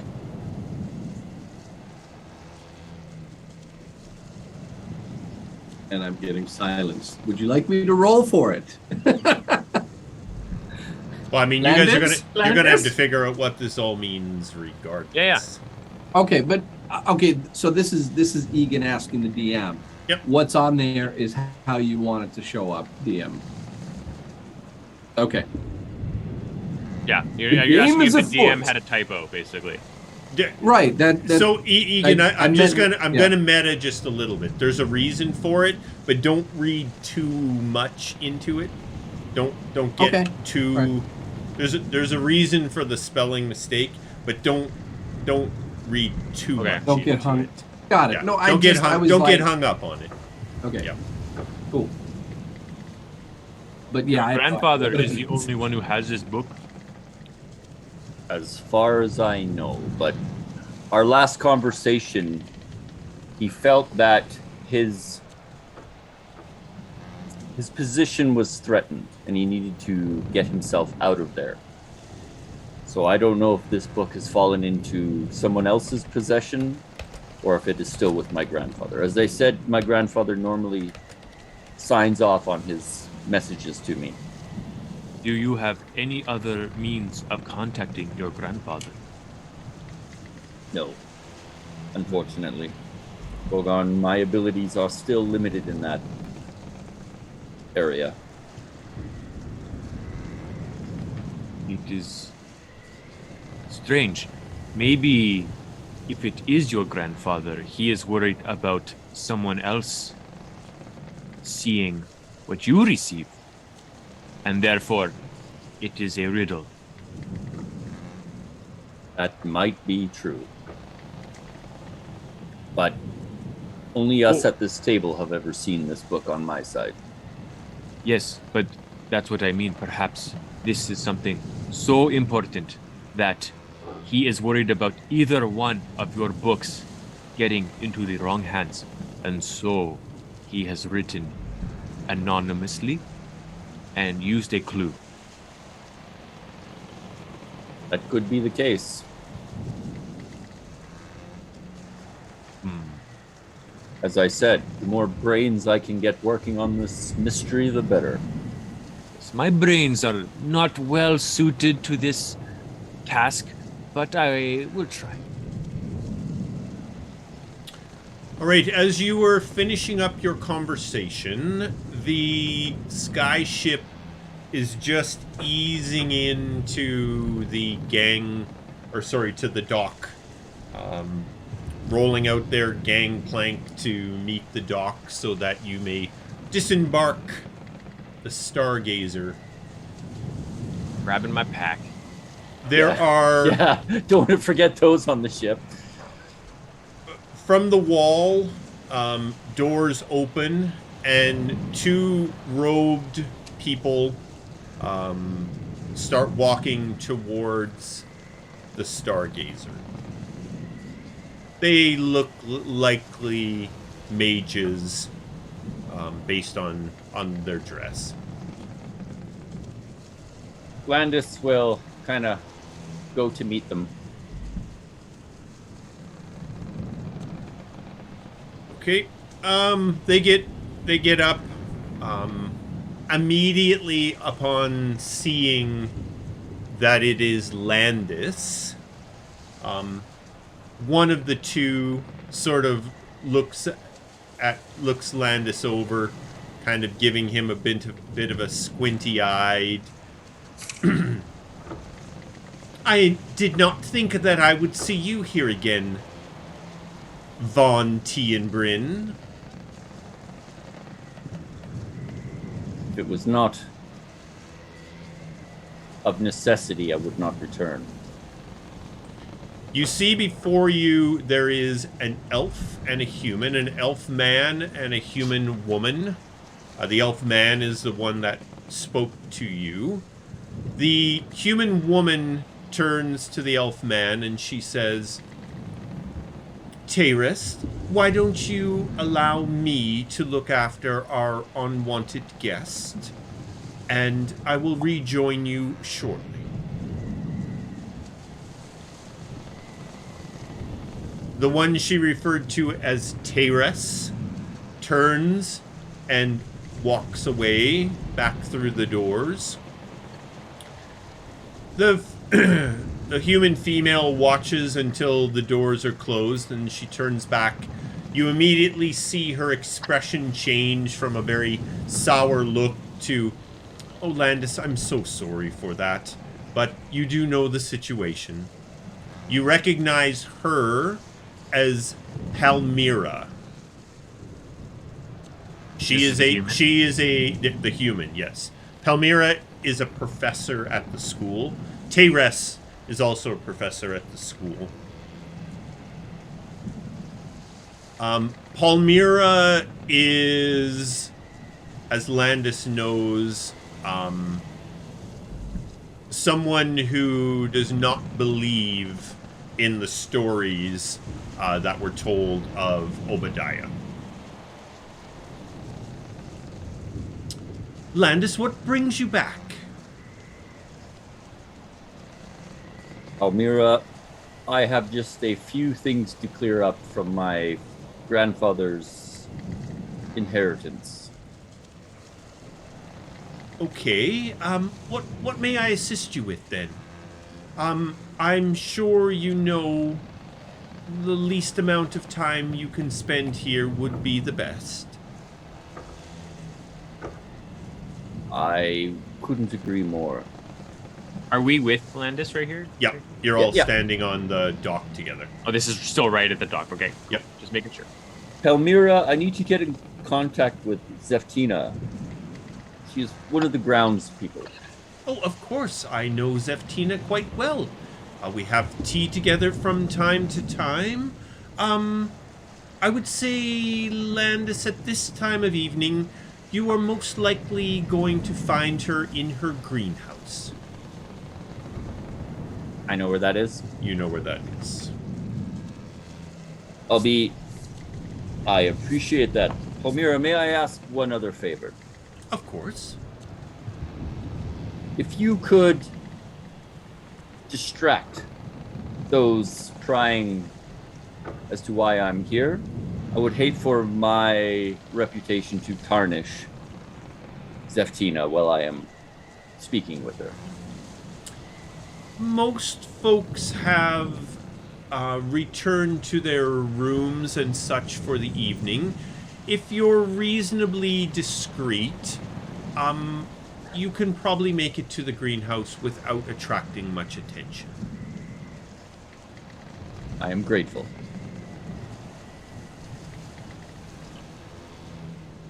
And you depart the Stargazer, and you make your way to... You're all with me, by the way. The greenhouse. And this is on the School of Magic that his grandfather specialized in? The School of Conjurations Island. Yeah, that's where Obadiah was the headmaster until things went sideways. You make your way to the greenhouse. There is lots of light inside. And as you approach, you can hear Zeftina singing. She has a wonderful singing voice, one that you've heard many times. But she loves to use this beautiful singing voice of hers to sing very raunchy sea shanties.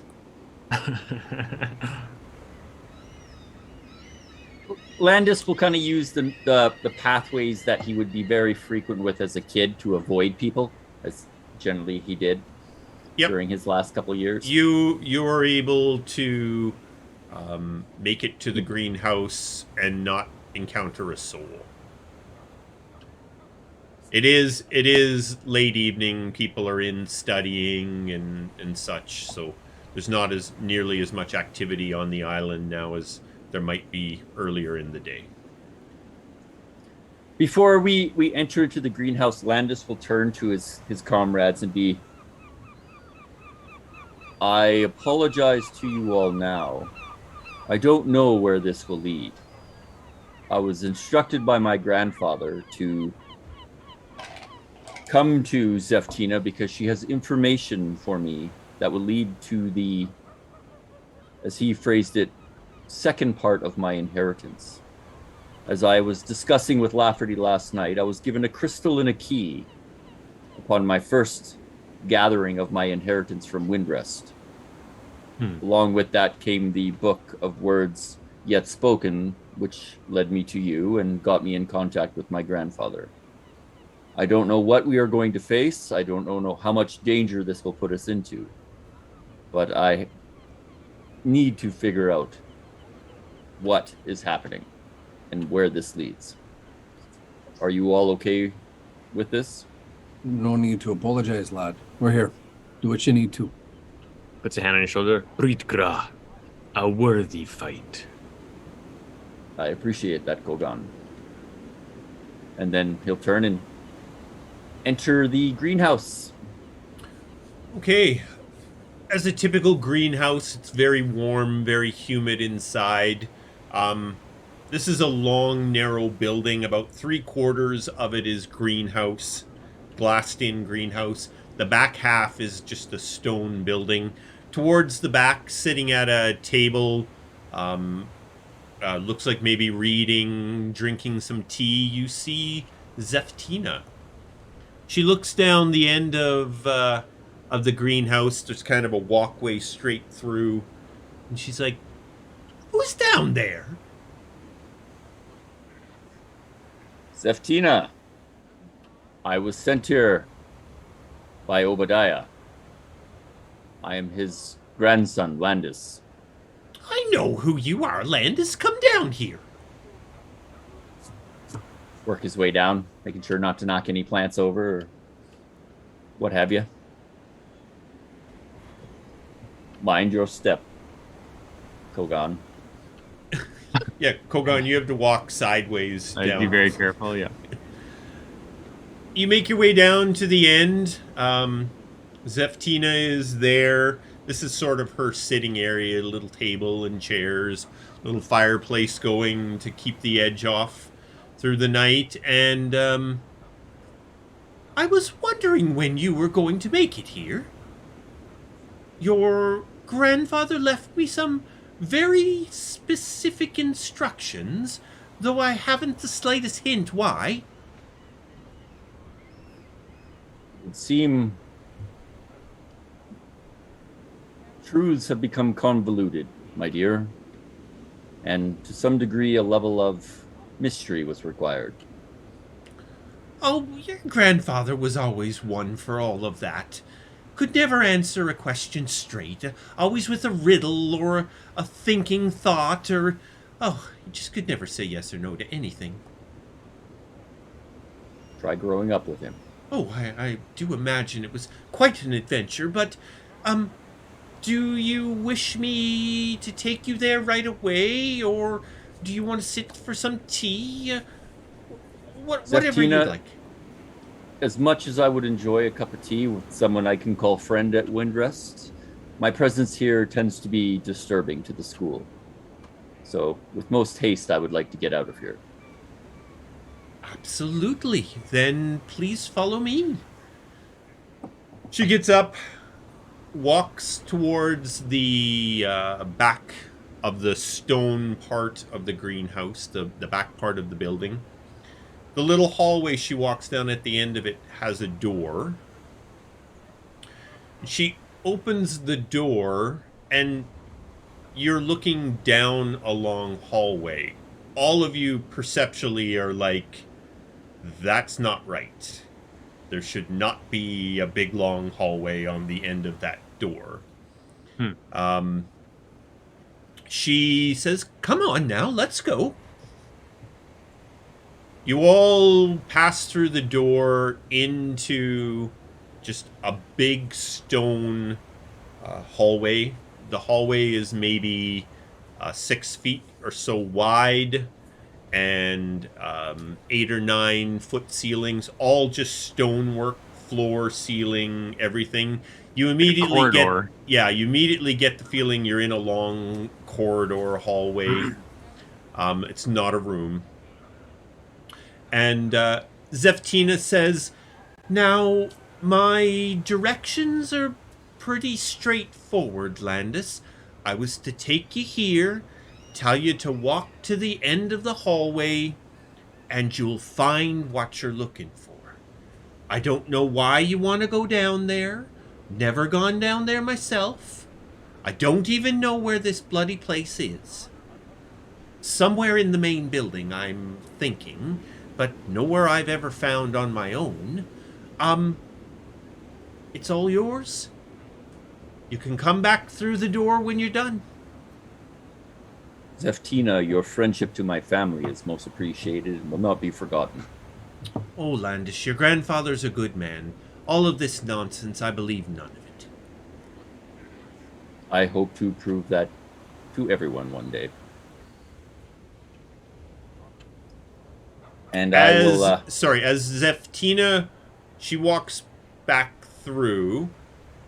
As she closes the door, there's a moment of just pitch black in this hallway, and then a set of braziers on either side of the wall ignite up, lighting up the hallway. And it travels down ahead of you. Landis will look back, not to stir alarm, but perhaps arming yourselves in case this turns foul. Oh, we're going with you. Okay. And we'll head down. He's like, I don't want to do this alone, I'll be honest. I'm just joking, lad. It is your grandfather's wish for you to come here. I think it will be okay. What I'm afraid to find is what I'm more afraid of. We'll head down. If you need a hug. The hallway, every 10 feet or so, another set of braziers on the wall light up as you walk along, lighting up the hallway. The hallway is around 100 feet long or so. As you reach the far end of the hallway, you come to a dead end.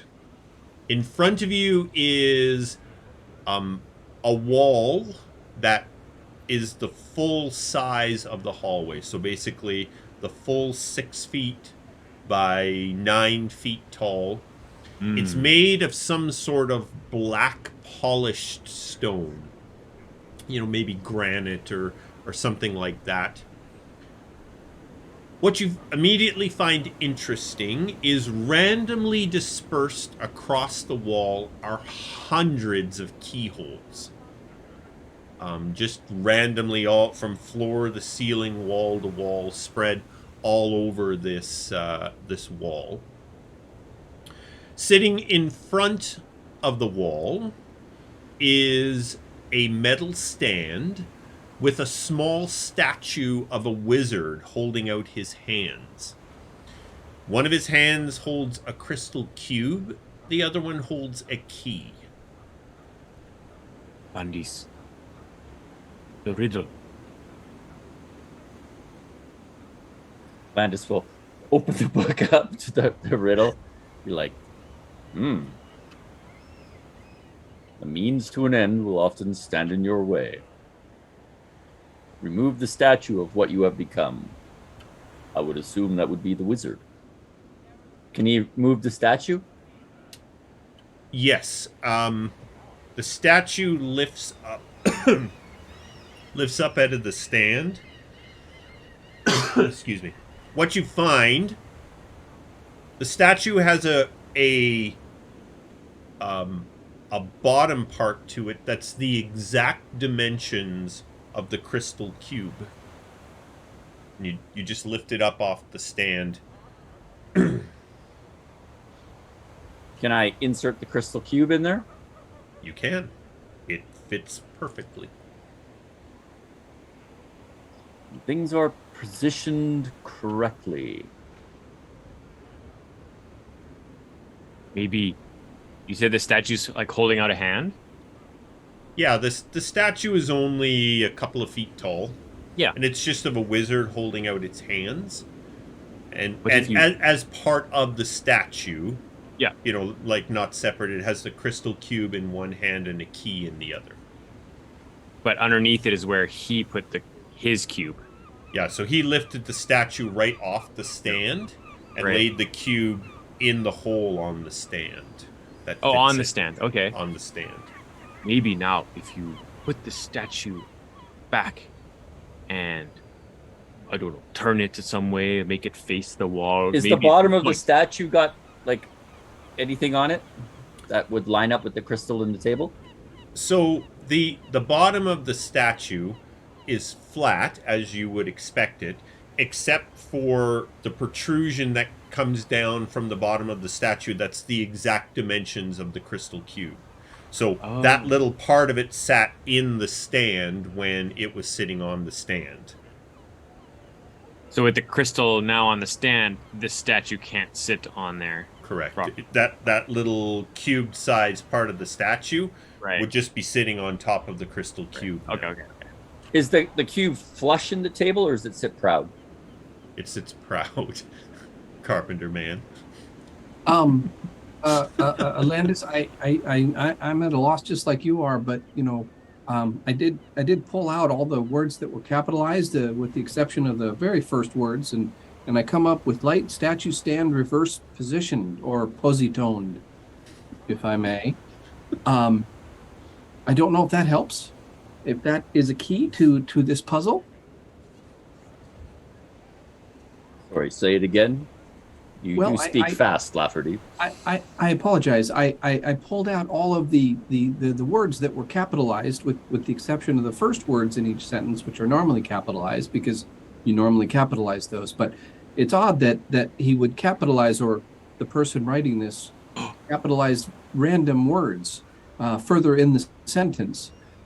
Stand, statue, light, reverse, positioned, if we could. If we turn around, are the braziers light? Like, are they stronger now that their crystal is in there? No, there's been no change to the braziers now that the crystal is in place. Are the braziers removable? Like, can I grab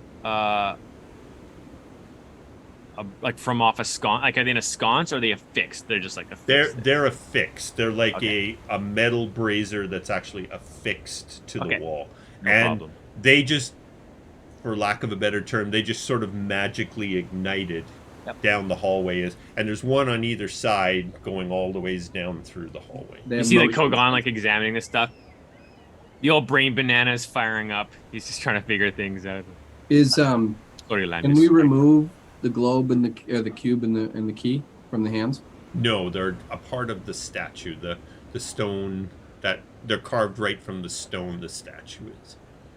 Do any of the keyholes have a glow through them now that the cube is in place? No? None of them look any different. No. Can you create magic light? I can. Maybe try shining it through the crystal now that it is in its spot. Could Landis bring out his gem of brightness, turn it on, and see if he can direct the light through the crystal? Sure. In any way, shape, or form? Yep. He'll try that. The gem of brightness here, just so that you know what it can do. Yep. On a command word, the gem sheds bright light in a 30-foot radius, dim light for another 30 feet, so it's pretty bright. Second command word, I can expend one charge and cause the gem to fire a brilliant beam of light at one creature that I can see. So if I need to do that, I can. On a third command word, the gem will flare with a blinding light in a 30-foot cone originating from it. Each creature in the cone needs to make a saving throw or be blinded by the beam. Can the statue turn?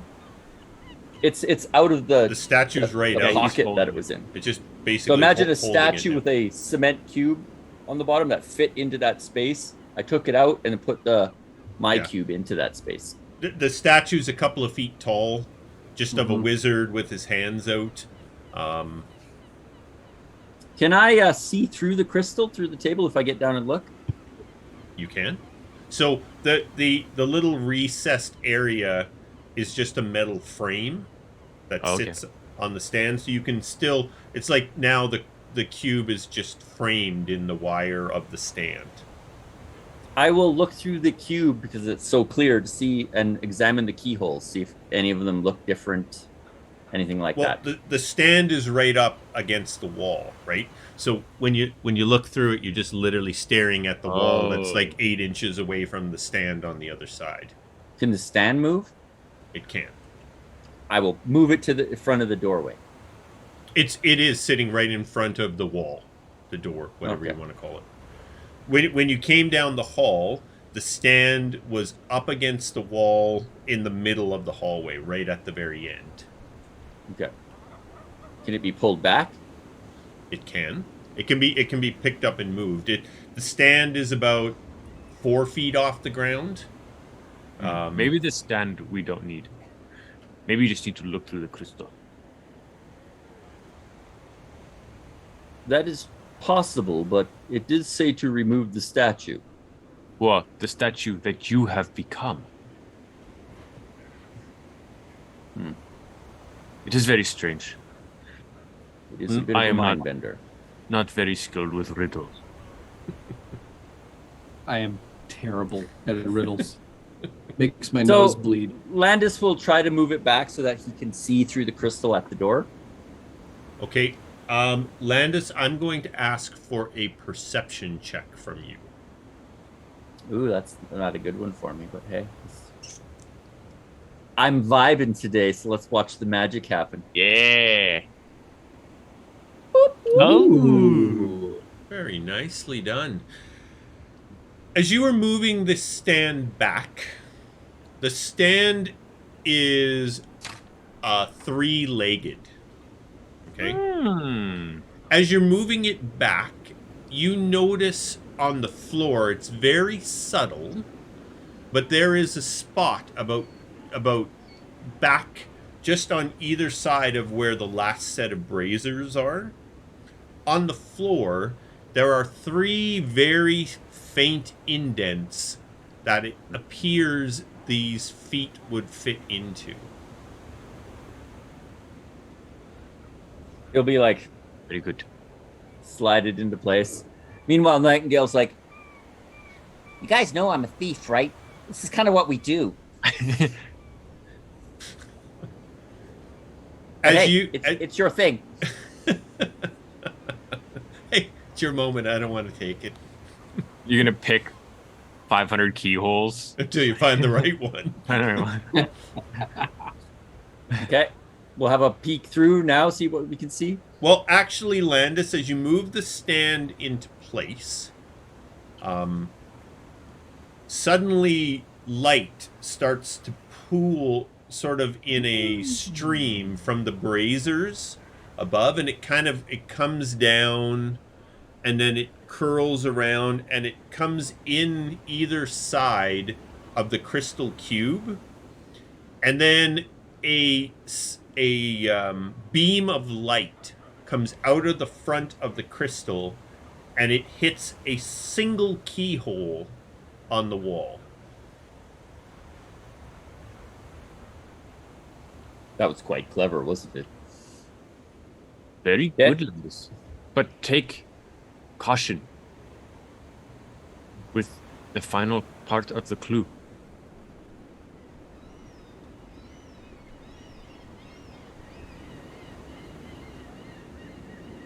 Okay. I'll put the key in and maybe try turning it the reverse way. The single hole that's lit? Yeah. All right. So you go up. Soon as you push the key in the keyhole, from all the other keyholes, this gas cloud bursts forward, engulfing everybody. No! And you're all going to take a wee bit of damage. Just hold your breath. Yeah. Breathe in a bunch of gas. Yeah. Yeah, come on. You just suck it all in, Kogaan.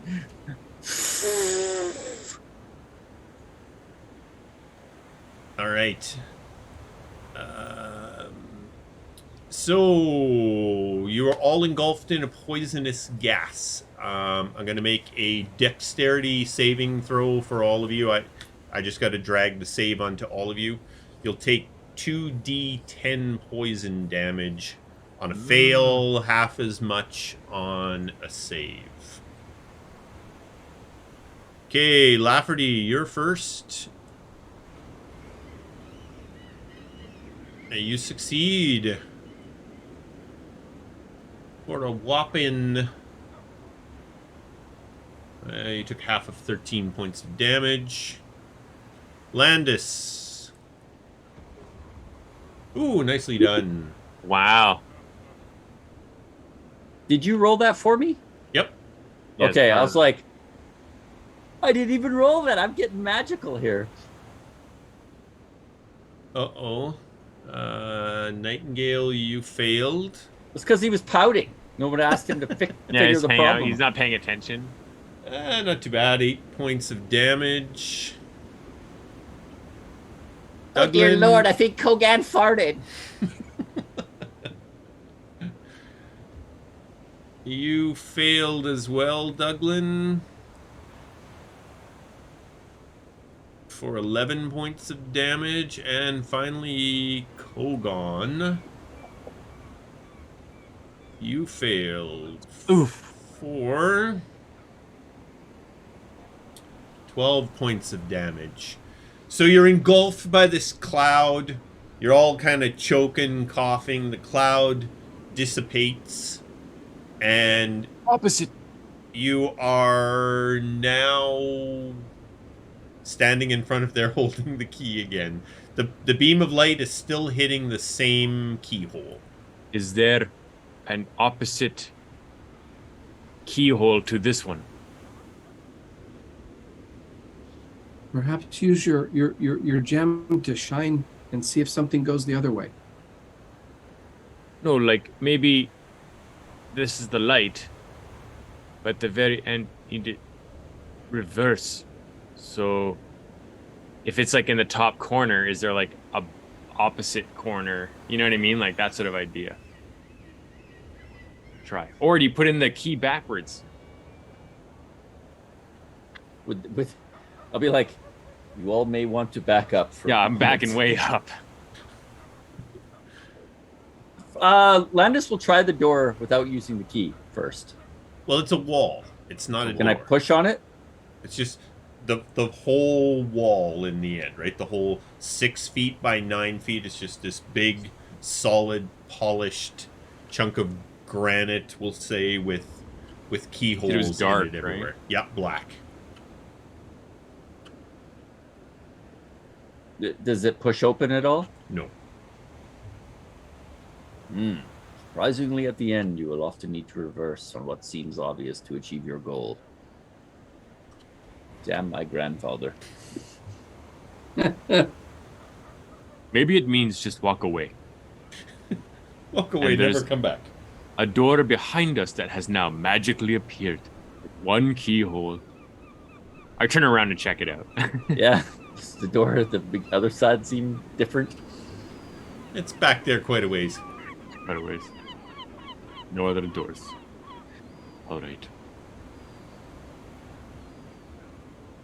Can we turn the gems, the crystal at all?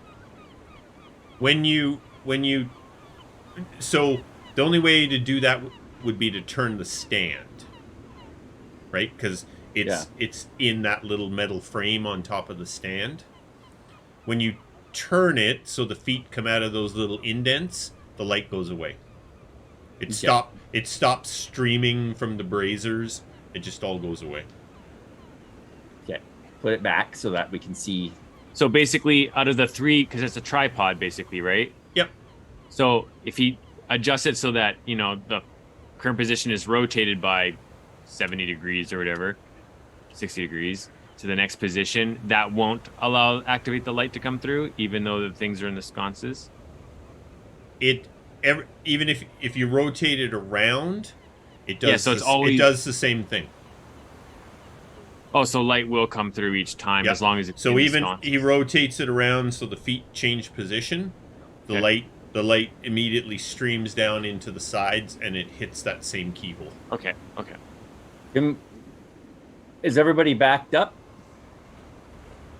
I think it was the entire chamber, but yeah. If we go, No, if it we kind of burst forth 20 feet or so quickly into the room. You guys can all go back far enough.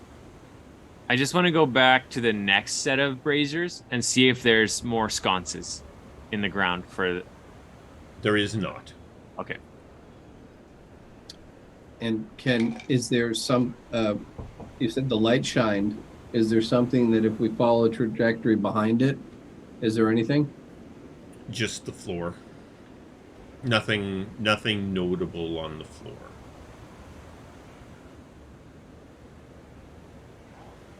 Posy-toned. What does that mean? It Told me means- not to fixate on that. Yes, don't fixate on the typo. Posy-tone. It means he wrote it hastily. Here. What could it mean? Is Posy-tone. everybody back now, Colin, to a safe distance? How's that? Is that better for you? I wasn't kidding though. I thought maybe he did it on purpose to let you know. Anyway, all right. I was going to tell you later. The reason for that is the DM spelled it. Had a That's typo. what I was asking. Yeah, I just wanted to drag it out a little bit. But Yeah, you get. Egan's That's why I'm mind. like, don't get fixated on position. Posy-tone, guys. I think there's something there. We're missing it. Hit it with Well- a tuning well- fork. While the group is back and kind of fiddle farting around, Landis will put a key into any of the holes that aren't lit up. Okay, soon as you put the key in, another big burst of gas into the room. Landis, no!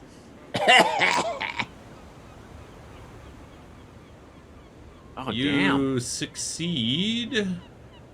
It bursts at me and I flap my cloak, creating a wind Oh, barrier.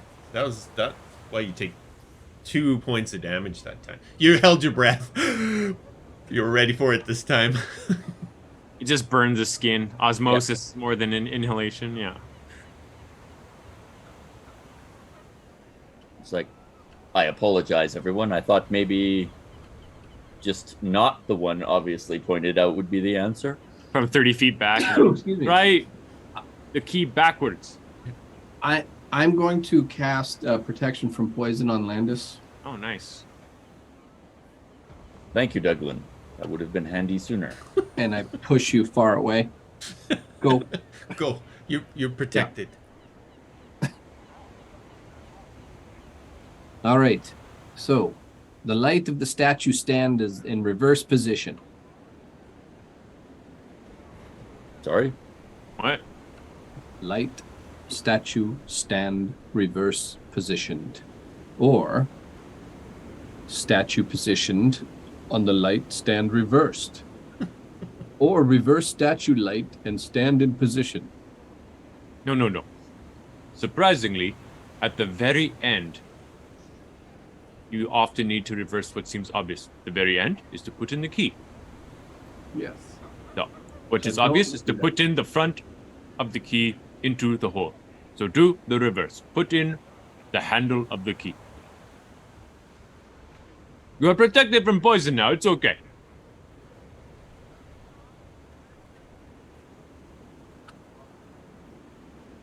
Are you still there, Barry? I'm just thinking, okay, I'm taking a lot of damage here, people. Well, you're And protected now. I just know Nightingale's ready with the beating stick, so I'm just hesitating. Yeah, I'll try the key backwards. All right, Did you you see the turn. disappointment? You turn the key around, pushing the big handle part of the key into What the are you hole. looking at? What's up, Egan? Colin was like, I'm sorry. Maybe I read too much into it. You push the key into the hole, and you hear the wall go click. It only moves a little bit, but even just pulling the key out, the wall moves just a little bit. Like it's on a halfway's pivot that can just turn the wall parallel with the hallway. Landis turns back. Oh, God, that was brilliant. My brother will be proud. I solved a clue. Well done. I'll push on the wall, see if I can turn it. Yes, I would suggest you keep your distance. It moves. It's thick, probably about a foot or so. This Damn. big chunk, but it turns super smooth. Like it's easy just to grab the edge there that kind of popped out, and you turn it. And soon as you're turning it, you notice there's light sort of ramping up on the other side. And you're looking into some sort of big room ahead of you.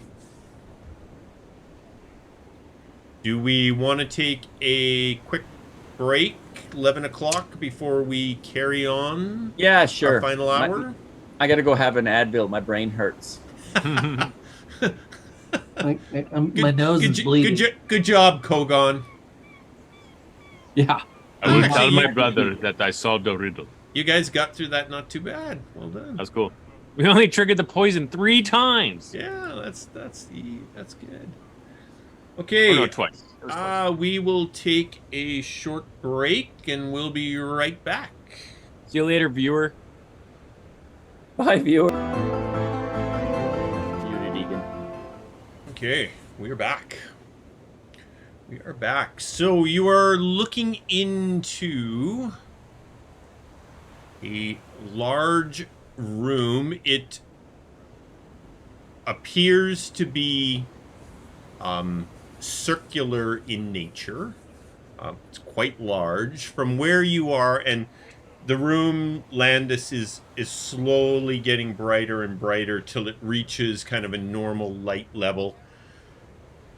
You can see in the center of the room there appears to be a pedestal with a book on it, and there is a staff leaning against the pedestal.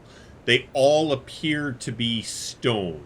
The pedestal, book, and staff are all, from here, they look like they're made of stone. And then the room appears empty, other than on the far side of the room, there is a statue.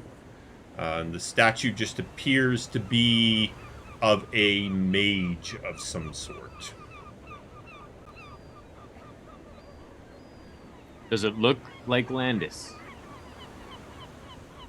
It's not really descriptive to say it would be any particular person. Definitely not Landis. Okay. Nightingale will run up to the front and look at Landis and be like, "Can I do my job now? Can I check for traps, you idiots?" And I will check the floor, looking for pressure plates or anything that stands out, wires. Though this is a magical place, so I could be... Give us a dexterity, find, sleight of hand. Sleight of hand check? Yeah, that's where you can find concealed objects and such. Well, I got to pick locks and disarm traps, so I'll just roll that. It's the dexterity one anyway. Yep. 22. Damn. So this doorway, Nightingale, goes immediately into the room. There's not a hallway on the other side. Looking around the immediate area around the doorway, you don't see anything that concerns you as a pressure plate, tripwire, anything that would trigger a trap of any sort. Well, Landis, there's nothing mechanical. It's pure magic from here. This is your school. And then he kind of backs away from Landis a bit. I would recommend we wait for him. It's a room. He can't go anywhere. So Landis will, indeed. And he'll enter the room. How big is this other wizard statue? It's probably about 8 feet tall. It sits on a 1 foot tall pedestal. It's about 8 feet tall. This room probably has 20-foot ceilings in it. Wow. And it's a big circular room, stone walls, stone floor. You kind of get, looking through, you get the feeling like you would be looking into a room inside of a tower. The way that it's circular in nature, the way the stones are lined up on the walls, but there are no windows in the room. I was going to say, no windows, Kevin. No. Douglan, perhaps you could use your pole arm to stop this door from closing on me. I could use the rod. Doesn't move. Indeed. I forgot we had that. Yep. So I'll just pop it into place so the door doesn't close. Our immovable rod. What does that do again, exactly? Basically, when you position it, you can't move it. Like 8,000 pounds or something once like it's that. triggered. Yep. Excellent. So Landis will stride in towards the center where the staff and book are. Okay. You get about 20 feet into the room, and you hear just kind of boom out within the entire room. This voice says, "You should have not returned, Obadiah. You are no longer welcome here. Heed this warning and leave at once. Never return." With that, the statue jumps off its pedestal. Oh, I knew it! And starts running towards you. I'll start running towards the statue in Landis' defense. Shit. Alrighty. Initiative time? We got a little combat to have. Boom. Boom. No combat is complete without a little combat. Look at that. music. I just rolled my first natural one of the night. Get it out of the way.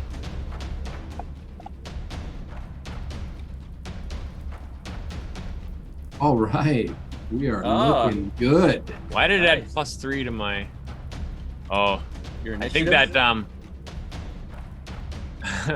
that one rune ability is programmed wrong. I'm going to remove that. Mine's actually a 4. Oh, we're all super prepped for this. Only No the one two wants to magic go users first. are Yeah. ready for it. Alright, so I am going to share an image of the room. Actually, I'll just roll my initiative here.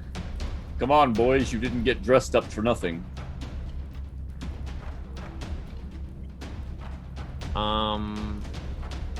If I click the effect again, will it deactivate? What do you need? What do you need to deactivate?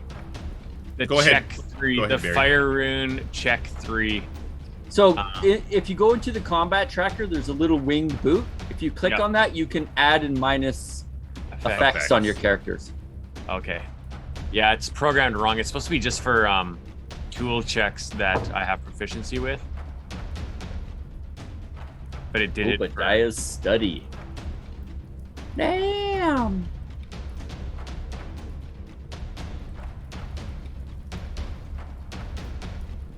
I know better than to mess around in a wizard's lab. We've been duped. Dying it. My grandfather is a part of the dunes.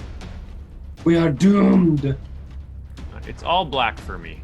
Yeah, I will correct that in just a second. Oh, I see an animated statue. Okay, that you can see the door is sort of towards the northeast. If you can position yourselves as you sort of enter, Landis, you just need to be a little further ahead than the rest of the group. Yeah. As you said I would came have in been. about 20 feet. Yep, in about 20 feet. Everybody else should be at the doorway. Oh, sorry, Douglan. I accidentally moved you. How dare you? It's all right.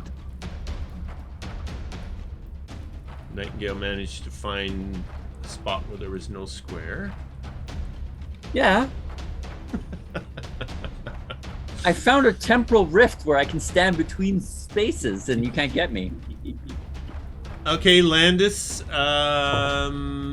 Everybody can see the room okay, it would appear. Our statued fella is jumping down off his... He's big. Yeah. Like, He's as tall as probably Kogaan. He's about 8 feet tall, 9 feet with the pedestal. He's 8 feet standing on the floor, so just a bit taller than... He's round, though. And he is going to...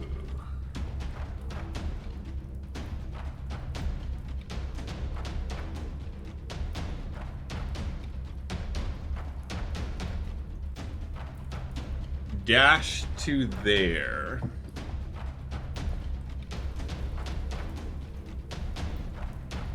Which takes us to Lafferty. All right. So Lafferty basically did his daily elixir, and that is a +1 to AC. So he is going to imbibe that. And I actually think I have it. Oh, maybe not. Yes, I do. Excellent. Did that go on me? Yep, What? looks like it. Huh. Well, we'll find out the hard way. And then he is going to move this way to there. Okie dokie. Landis. Well, I can tell you now, my friends, I prepared the wrong spells for this type of encounter. Lafferty yells out, "You got this! We'll watch you. You got this. This is your time."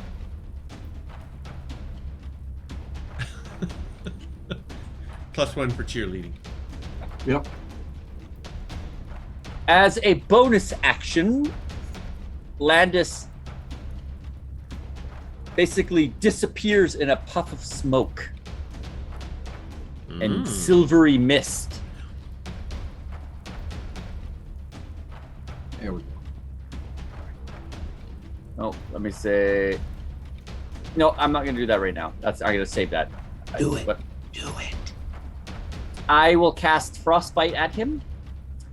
You cause a mild numbing frost to form on one of the creatures I can see within front of me.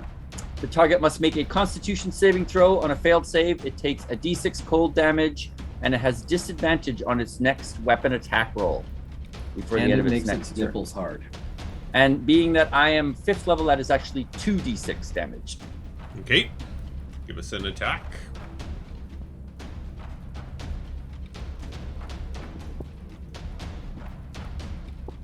It is a simple... Yeah. It's just a targeted spell. How do I do that? Let me...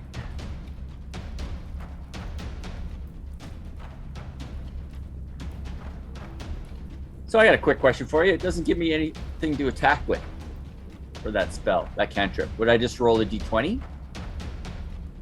Does the cantrip have an attack, or is it just an automatic hit? I think it's an sorry, it is just an automatic hit. I think it's. a That's what I was going Constitution to say. I save, think yeah. it's just an automatic hit. Okay, I will do the save on him. He failed.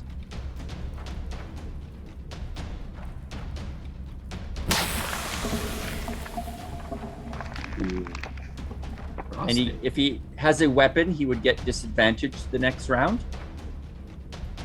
And then I fall back to there for my move. Okay. Gentlemen, we have a bit of company. Seems my grandfather may have not been the only one who used this room. Kogaan. All right. Kogaan, your first moment in battle. Yes. Kogaan runs forward, and you hear him this time. You hear him like roar like a dragon, more than a shout. It's like a snarly roar. So he runs forward 30 feet,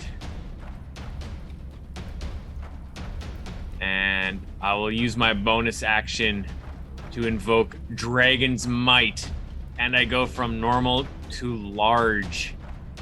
Whoa. Ooh. So like how tall would that be? Like 12 feet? Yeah, 12, 15 feet or so. How It takes tall up- is this roof? That's 20 feet or so up. Wow, dude. Awesome. Is there a way you can make his token larger? Yep. Sweet. It's a, To a large by 10. token. yep. Yes. And then I will oh, I got my shield and thing out.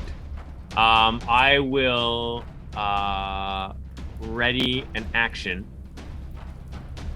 for if he comes into melee range, I'll take a big swing at him. Sorry.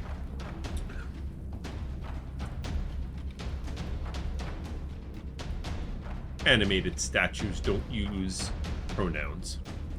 That's right. Nightingale.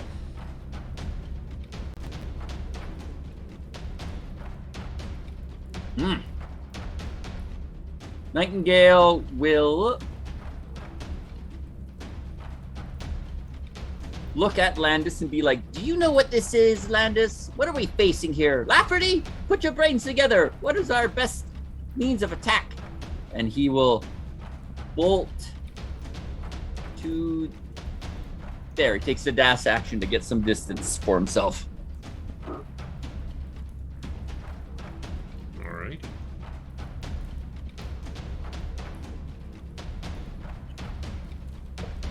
That takes us to Douglan. What do you got, Douglan? All right. Douglan is going to cast Sanctuary on Landis. And then he's going to push up. This is your challenge. Go get him, big guy. Go get him. Actually, no, he's not going to push him. But you stay safe. I'm going to go hang out with my buddy here. My new buddy. Oh, sorry. Right there. And he is going to go into a defensive stance. He starts to kind of like, the halberd starts to get into constant motion that kind of creates this sort of defensive shell around him. And he is going to be under great weapon defense. Is it on? No, it's not. So let's put it on. There we go. And that is his turn. Okay. Takes us back to the top of the order with our animated statue. Love the bell ring. Ding ding. Round 2. Round 2. Right, he is charging at this newly grown opponent, but can't quite get to you for an attack. Hey. He will take the dodge action for this round. Wow, this statue can doge. Not mindless. Been programmed well by these wizards. Lafferty. All right. First, we tried a little bit of frost. Oh, that's not who I want.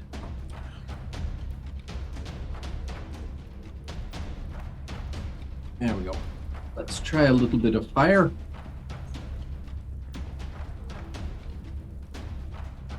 You hit. Oh, nice. Nice. Fizzled it a little bit. Yeah. Burned off some of those frozen nipples it's got on. Yeah. Now all the ice is gone. I am going to create a little bit more space. I'm like trying to get away from Landis. Landis, this is your deal. Go get him. What do you mean, my deal? We said we were all in this together. Yeah, I got your back. See you later. Bring you all to watch me. Is that it for you, Lafferty? Yes, sir. All right. That takes us to the mighty Landis. I'm going to do an Arcana check to see if I might be able to know something about this construct and its weaknesses or strengths. Nope. I'm a little panicked right now. A natural one. Big stone monster thing. All your friends are running away from you. Yeah, telling me I've got to face it by myself. I will... Landis will move to... With a 1, you were able to determine... There. Stone monster bad. Well, technically it has. And I shall cast Magic Missile at it. It automatically hits. All 3 darts will collide into this creature. When you cast the spell, 3 glowing darts of magical force whip out. Each dart can hit a creature of your choice or individual creatures. The dart do a d4 damage plus 1 force.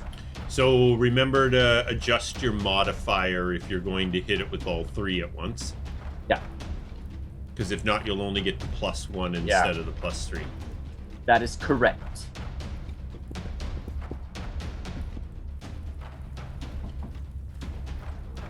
So I'll add a +2 for damage.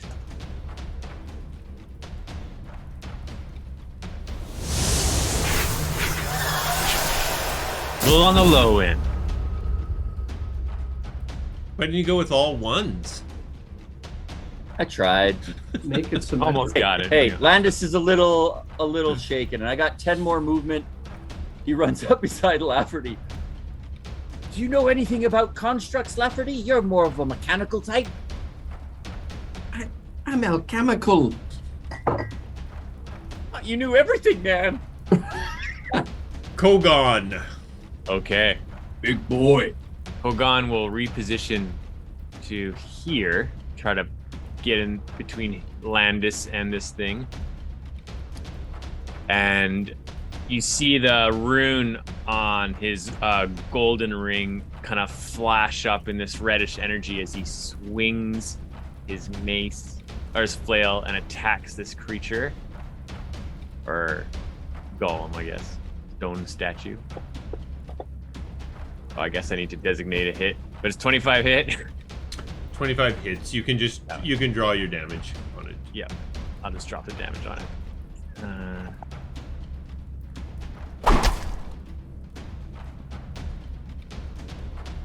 And did that do any damage at all? Yep. You're looking okay. at the green bar, being like, "It hasn't even moved yet." 10 points of damage against it. And that also takes. Okay, I should have put this on before. Sorry. The Giant's Might. It does an extra D6 of damage to a single attack during my turn.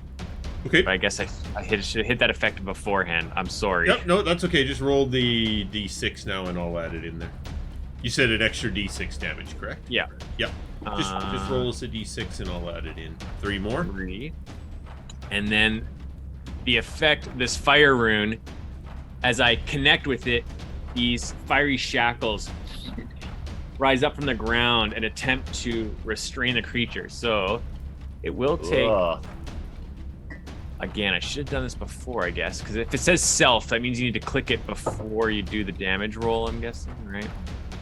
Okay. If you put that on first yourself. combat. Yeah. First combat.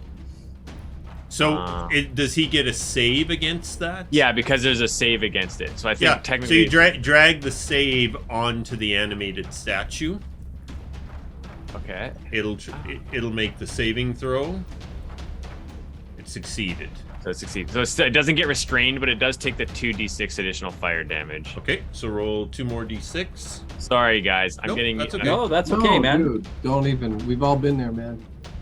I'm there most times still. Hey, 10 more nice. damage. Here we go. I think I saw the bar move a little bit. So that uses up the fire rune. I'm pretty sure that in the modules there is a button for fighter, rune carver, fire rune, frost rune, stone rune.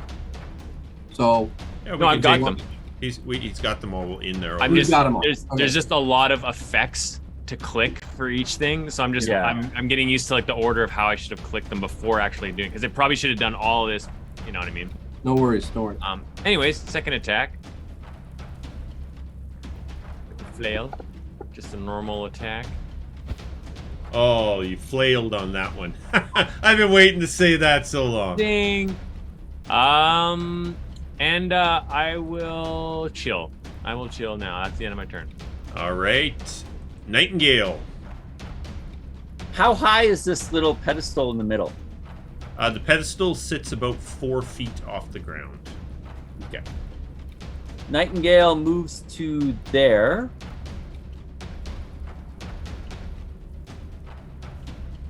And he... One momento. I should look this up. I haven't used it in so long.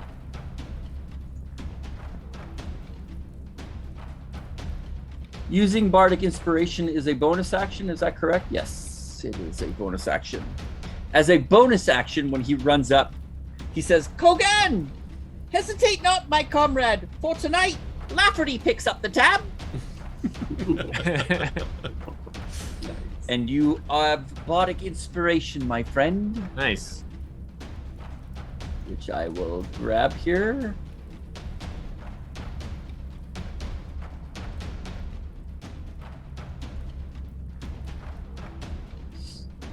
I do believe that's on you. Yep. So you can use that when you need it. Roger that. And then for my action,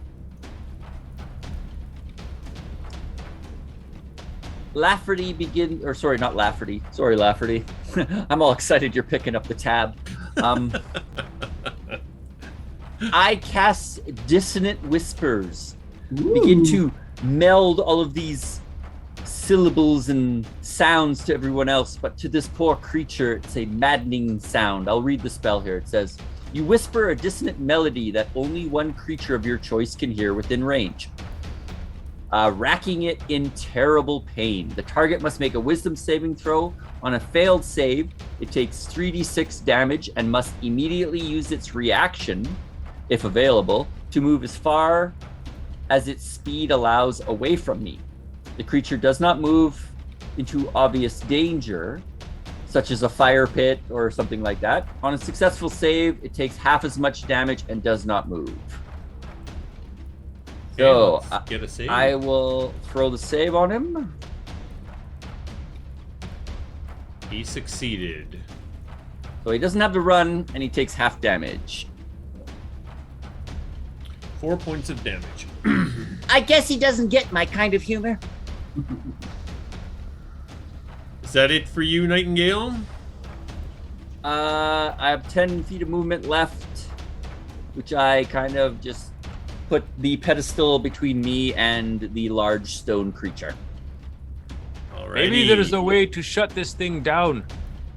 I'll check on it. Douglan. All right. I am going to. We don't do flanking, right? Nope. No.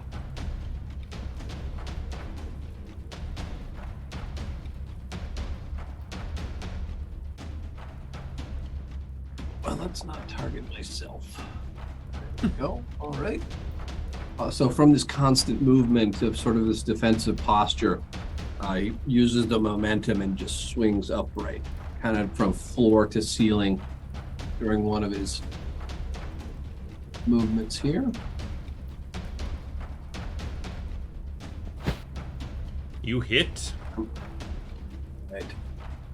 As it's coming up, it sort of senses that it's going to hit, and the edge or the blade of the halberd starts to glow, sort of a radiant, and starts to see trails. And it is, as it impacts, it sort of has a mini explosion when it hits the animated statue. Nice. So let's drop one of those.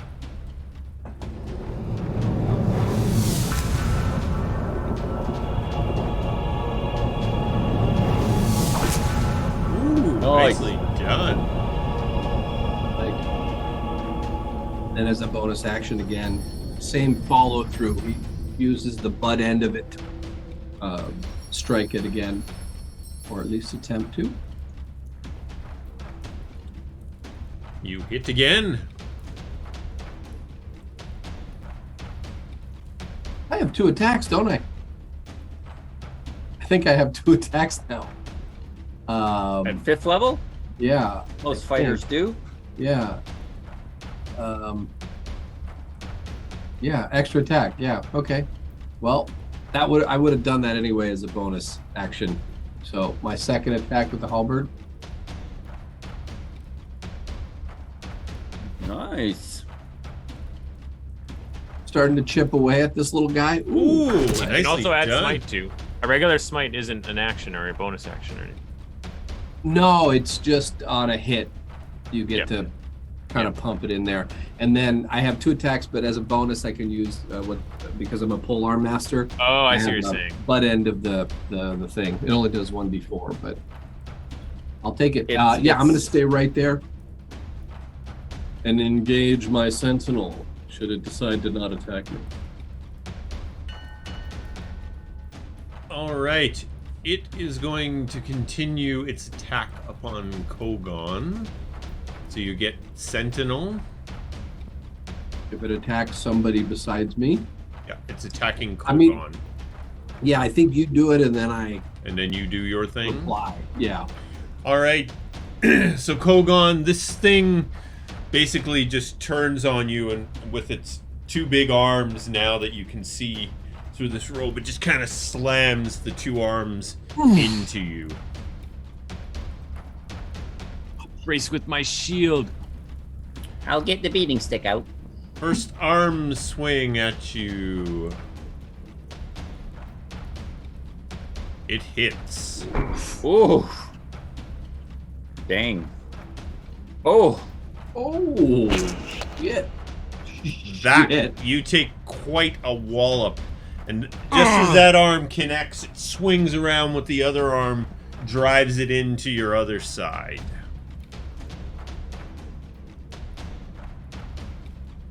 Oh, shit. It's a second time. Oh, nice. Oh, damn. A lot of goalposts in Get in that there. one. Kogaan coughs up blood. All right. Should I take my? You can take your sentinel attack. Cool. Yeah, Then I will he's- do my reaction afterwards. Excellent. Yeah, I mean, he sees that and it's like, oh shit, and fumbles. Sorry, I was really stunned by the amount of violence. By the impact. Uh-huh. All right. Kogan's 10 or 12 feet tall right now. The rune on my silver ring flashes, and this creature makes a on reaction as it ends its turn within 30 feet of me. I use my reaction to invoke the rune and force the creature to make a wisdom saving throw. Unless it succeeds, it is charmed by me for 1 minute. While charmed in this way, the creature has a speed of 0 and is incapacitated, descending into a dreamy stupor. It must repeat the saving throw at the end of each of its turn, ending the effect on the success. Otherwise, it's just in a stupor. So, maybe it won't work on a statue. I don't know. Hey, it's worth a try, man. We don't know this stuff. Okay, I dropped it on him. He is immune to charmed. Okay, that's what that means? Okay. Yeah, it said right there. It's target potentially immune or partially immune. You should probably take it off though, because it was applied. Just FYI. Okay. Strange it. It does say effect, so I assume you dropped the effect on the creature, right? Yeah, you did it right. I did it right. Okay. But he's immune, so he shouldn't have. So he's not actually. incapacitated or So you speed remove 0. the incapacitated. I can pull afterwards. that off of there. That's all. Gotcha. All right, that's my reaction. Lafferty. All right, Lafferty. All right. Any insight on this thing, Lafferty? I have none. Is it an action to do an Arcana check? But I mean, you kind of know it hits hard. It hits very hard. I mean, I'll allow an Arcana check. I mean, you can be doing something else while you're kind of just Thinking. do I know anything thinking. about these? It's like it either pops into your head or it doesn't. Yeah. All right. So Lafferty, you've never seen an animated statue like this before. Mhm. It's what it's doing kind of makes you think similarity between some of the golems that can be created. You know, it probably has immunities to many of the conditions that people would have. So things like charmed, exhaustion, frightened, paralyzed, petrified, poisoned, things like that. It's likely immune to all of that. Got it. Okay. All right. Well, I am going to, if I may, shoot. Lafferty, you may do terrible, terrible things to it. Did it look like it's taking full damage from attacks? Yep. From your weapon attacks, yes. Yeah. Yep. Okay.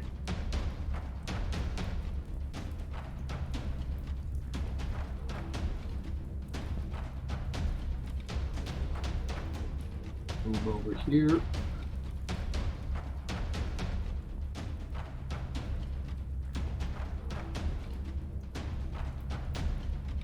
And I'm going to sling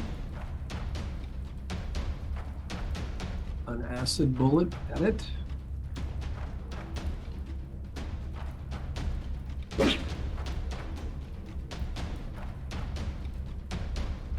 Nicely done, Lafferty. Wow, very nicely done. Only 1 point away from maxing out the damage. And then as a I'm going to basically shoot a dart at Kogaan. It's my flavored healing word, basically. Cool. Yeah, he shoots us with darts of healing. Healing Oh, that's nice. Yeah, Oh, wow. Okay. Well, So you that- see, I use a little Axe sugary healing. Nice. tip that dissolves in the bloodstream. Not now, Lafferty, not now. It's harmless. It's harmless. Yes, that is my turn. Landis. I've had enough of this. And he moves down to across the statue and then curling arcane magic. Large bolts of electricity begin to arc from the ground into Landis, and he seems to focus the energy and blasts a lightning bolt at this statue.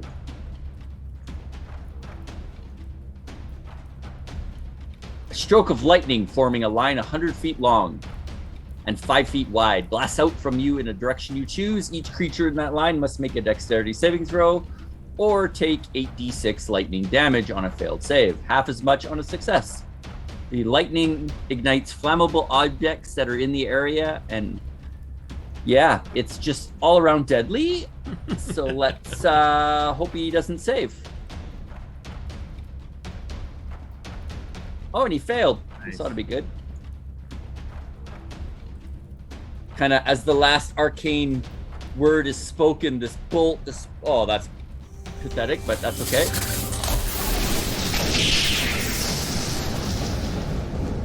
Blasts into them, taking a decent chunk, but not leveling them to crumbs like I was hoping for. Should have got more ones and twos. I know, hey? Like, That's cold, DM. That's cold. You rolled exactly half of what you could potentially roll, so it's not. Yeah. Not enough. Yeah. It's just when you see ones, it's just something about it. Being back in Windrest has done strange things to Landis. It's not a good place for him. It's doing strange things to all of us. Indeed. Yeah, as he spits out blood. I would agree. May have broken ribs here. No, but All you're right, like is that it fumbling for you, through your Landis? spell book, trying That to is get it to for the Landis. spell. All right, Kogaan, what do you have for us? Well, first I will bonus action second wind and heal for a D10 plus 5. Excellent choice. Not great, but it is Every bit helps. every bit. And then I will begin my mighty swings. Let's see, I'll do this right this time. So Giant's Might, self, roll for attack on his Look at all your effects, Kogaan. I know, eh? That is a hit. All right. Yes. Second attack. As I swing the flail weakly. That one misses. I will action surge. And attack again. As I swing. Oh man, it was a Confounded. 19. So much damage. And I swing one more time as I spin the flail over my head and bring it crashing down upon its skull, for I am much taller than it. Oh, and I missed. You got a couple of broken ribs right now. It's not letting you like fully extend. You're like shorten it. Okay, this is bad.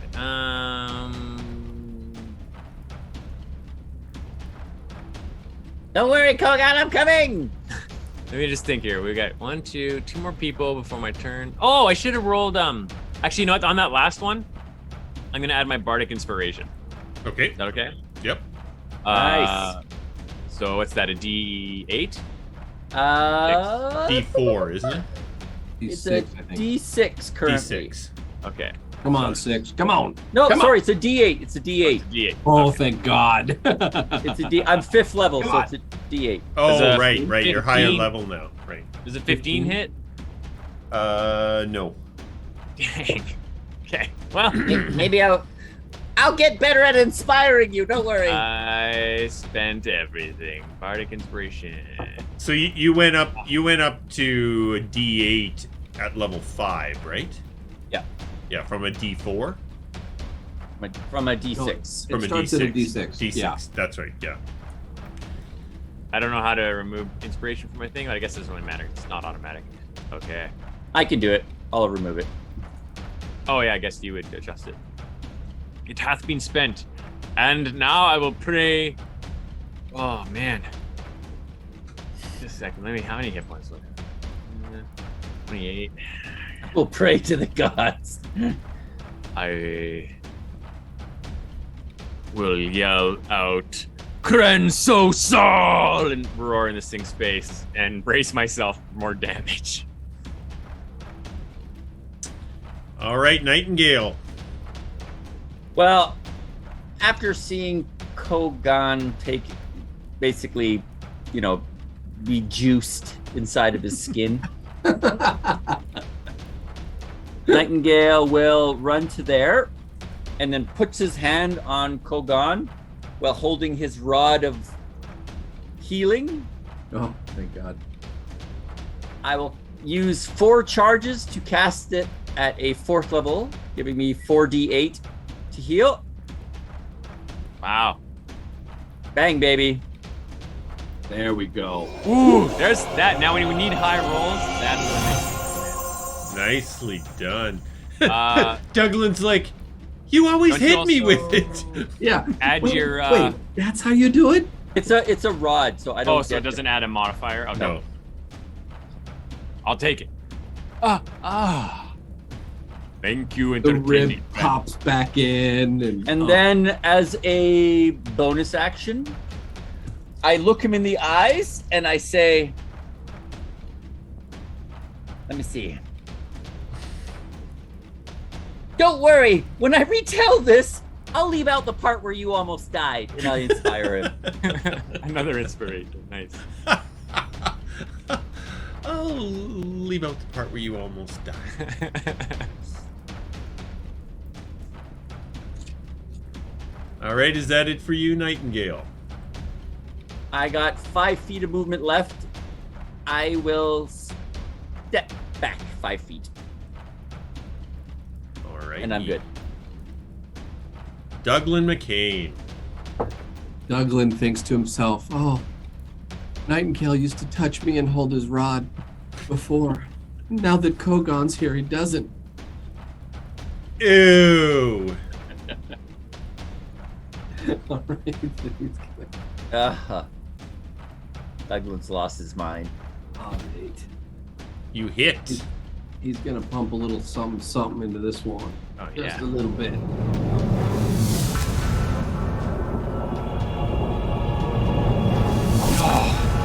It's all right. Second attack. Nice. And a second hit. Oh, good lord. Oh my gosh. Pink. That's And then 2 his- ones. The D10s are not happy with you. No. And then is the butt end. Swing and a miss. Oh, How could you miss something so large, Douglan? Focus! Well, I hit it. It deflected. Is I that guess it it is for you, stone. Douglan? Yes. He looks over at Kogaan and chuckles that he's taken all the abuse instead of him. Aha, well fought. All right. Top of the round. Our animated statue will once again attack Kogaan. I believe top of the round, your reaction would give you Sentinel again. Yeah, So, so we'll you do your that thing and then- afterwards. yeah. I wonder how it's supposed to be. You don't think it's that way? Well, I mean, Well- it's your table. You can do whatever you want. I run it because the whole idea is that you're getting an attack based on someone else's attack. To me, the thought process is a chance to negate something from happening, and that's why it happens. So you could potentially kill someone before they get their attack off. But So here's I don't how know it if that's reads. official or not. That's just how I Yeah. run it. I just don't know. Here's how it reads. When a creature within 5 feet of you makes an attack against a target other than you, Yep. and that target doesn't have this feat, you can use your reaction to make a melee weapon attack against the attacking creature. I look at it as it's not an attack until he does it, right? It can't be intent. It has to be an action. Yeah. It also So- doesn't specify either, like No, immediately no. after that I mean, creature makes an attack, based on right? based on the description, as a It's up to table, you DMs. could play it either way. We've always Yeah. played you get it afterwards. Yep, But it's all good. absolutely, I mean, based on that description, It could be either or. Yeah, it's arbitrary. You guys played after? That's awesome. Heightened stakes. Misses with his first swing. Oh. You manage to dodge that first swing. Second Get that shield swing. up! Get that shield up! Oh, and a second miss. Just bobbing and weaving and deflecting, and our animated statue is unable to end you. Yes. You are invigorated. May I? Lafferty. Oh, sorry. Go ahead. Yes. That's okay. I got it. Yes. After all that discussion about Sentinel, I forget about it. You putting stank on it? Oh, well, there you go. Oh, I don't know if there's anything after this, so I'm trying to. Oh, yeah. little Conserve some smites, yeah. A little I just bit, yeah. blown my wad on this giant threat that almost killed me. Yay, we won! Oh, no. We may have to face several wizards on the way out. Yeah. We don't know yet. Yep. All right. So, all right. Let me not attack Kogaan. Let me attack the enemy statue, and he is going to fire a chaos bolt. Oh, I like this one. Just from both hands, like this dark energy just starts to swirl, but it's sort of like you see the effects, and then it's black, and then it comes back into play, and it kind of looks like a slideshow, strobe light, and misses. Yeah, why didn't the sound effect come up? It wasn't a natural one. Oh, that's right. Yeah, it's that's only right. on a 1 it does that. I was just adding it in for flavor. Lafferty, it looked impressive. What was it supposed to do? It did look nice. What was it supposed to do? Oh, you've seen it before. Lafferty, is that it? That is it. Yes. Landis. What are you Landis will cast Frostbite at it again.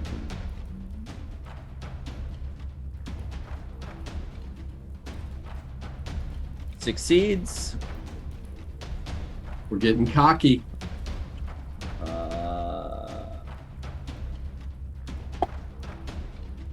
Yeah, it's a save or suck. It's saved. It So I saved, suck. you suck.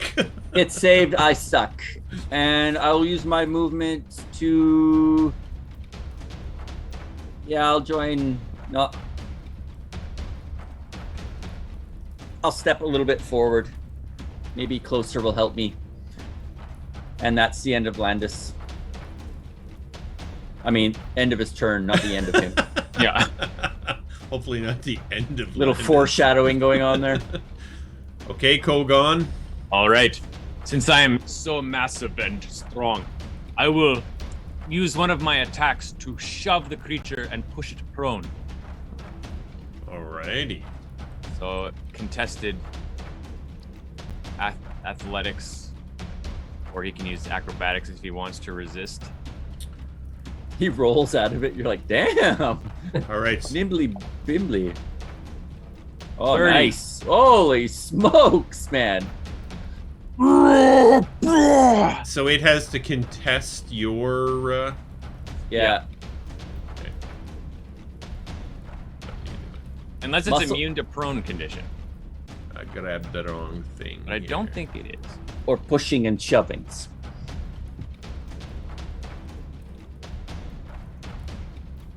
Well, natural 20 at that moment was pretty awesome.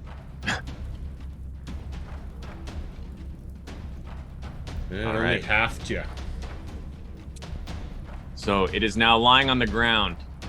It is. I will add the prone condition. for that. That'll be helpful. Do you have the prone condition as part of that?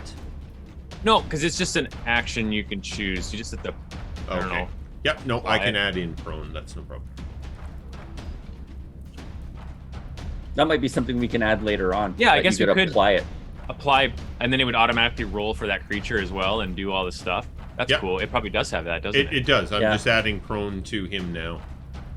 I can just roll with it. Oh, you got it. Okay. Which should give it disadvantage on Any other attacks on it now attacks, will be. but also dexterity saves, I think. Yep. All right. And then with that, so I like brace my shield against him and it's not technically but I'm using my shield and I throw him to the ground and in the same motion fall up and just slam this With flail advantage. down. With advantage. You like hook the back of his leg. Oh, look at that. Another one. Good thing you did that. You hit. Nice Right. job, Kogaan.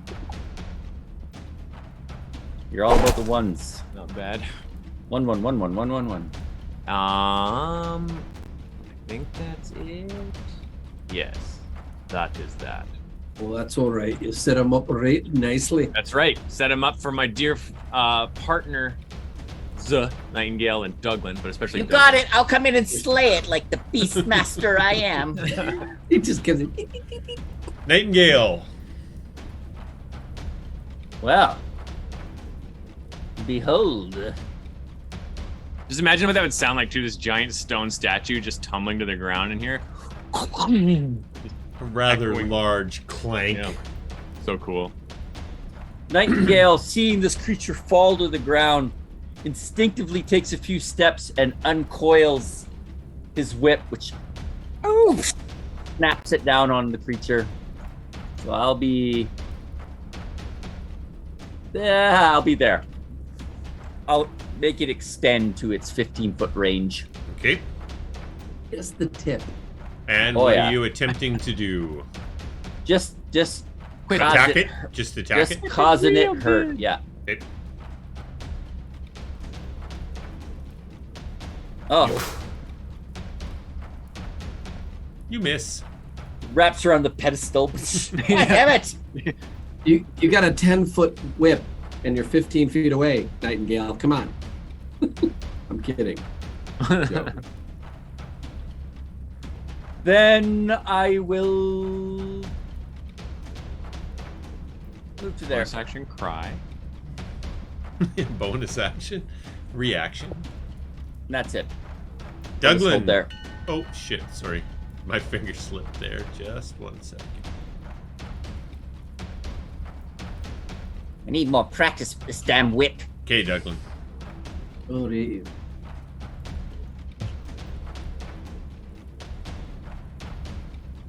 Oh! Oh, nicely nat done. 20! Nice. Oh, really? I mean, Nicely Shouldn't done. I should. You Yeah, should. You what the should fuck? like What the shatter this baby, buddy. Yeah. He yells out, I like that trick, Kogaan. As he slams down two-handed. Oh, yeah. Splits it in two. Just scatters all over the place. So, Douglan, as you hammer down with your halberd on this thing, just explodes into pieces that immediately just disappear. And Still feels good. it is gone. I realized that it only had 9 points. I probably could have just done a regular Hey. one. Hey, it's okay, man. It was cool looking. Come on. I revert back to normal size at the end of a minute. That's a neat trick you have there, Kogaan. Yes. I am Seek Kendo, Rune Knight. I see. So you can get large anytime in battle. It does not last very long, but I can invoke the might of my draconic ancestors, yes. Impressive. Landis is gonna well, you two are bonding. We're having Landis a will go up bromance. and inspect this book and staff. Just 1 second. We have Lafferty and Kogaan. As the group is kind of, the parts of this thing just shattered all over the place. It disappears. Oh. Uh-oh. So all the pieces just disappeared as... Just into thin air? Or they kind of meld into the ground? No, Or they just kind of dissolve? as they exploded out, they just disappeared in Evaporate. midair. Yeah. Lafferty and Kogaan, you both notice the statue is rematerializing on the pedestal. Oh. Lights out. Scheisse, I got to check this out. This is crazy. Are we still in initiative then? Are we still in a round turn? We're still. Okay, So Lafferty, it is your turn. Check the pedestal. Yeah, I'm gonna go over to the pedestal, and what do I see? Take a dash action over there. I'm He's not right going beside to the statue. Oh, I'm sorry, going sorry. to I thought because there's yeah, something on the pedestal, right? a book and a staff. So Be careful, I'm just though. gonna. So Lafferty, the pedestal, book, and staff all appear to be made of stone. They are very detailed, but it all appears to be made of stone. So basically, your action was to search the pedestal. Yeah. Remove the statue that you have become when the things are positioned correctly. Maybe that doesn't matter anymore, but it seems odd that a statue is attacking us. So yeah, I guess I just inspect this. None of them are movable. They're all stone. Yep. There doesn't seem to be much help here, guys. It's just a stone book and a staff. Landis, you might want to come take a look at this. I have a feeling our friend's going to come back soon. Maybe only Landis can grab it. Maybe his grandfather made them for him only. There you go. Is that it for you, Lafferty? Yeah, that was my action, so I can't take a dodge. So yeah, I'll just leave it. All right, Landis. Landis will make his way over to the book. Landis, as you approach the pedestal, both the book and the staff become real. I do know some magical things. I have some training. You're on a roll, buddy. I don't have the gift, but I understand properties. He'll pick up the book and grab the staff. Okay.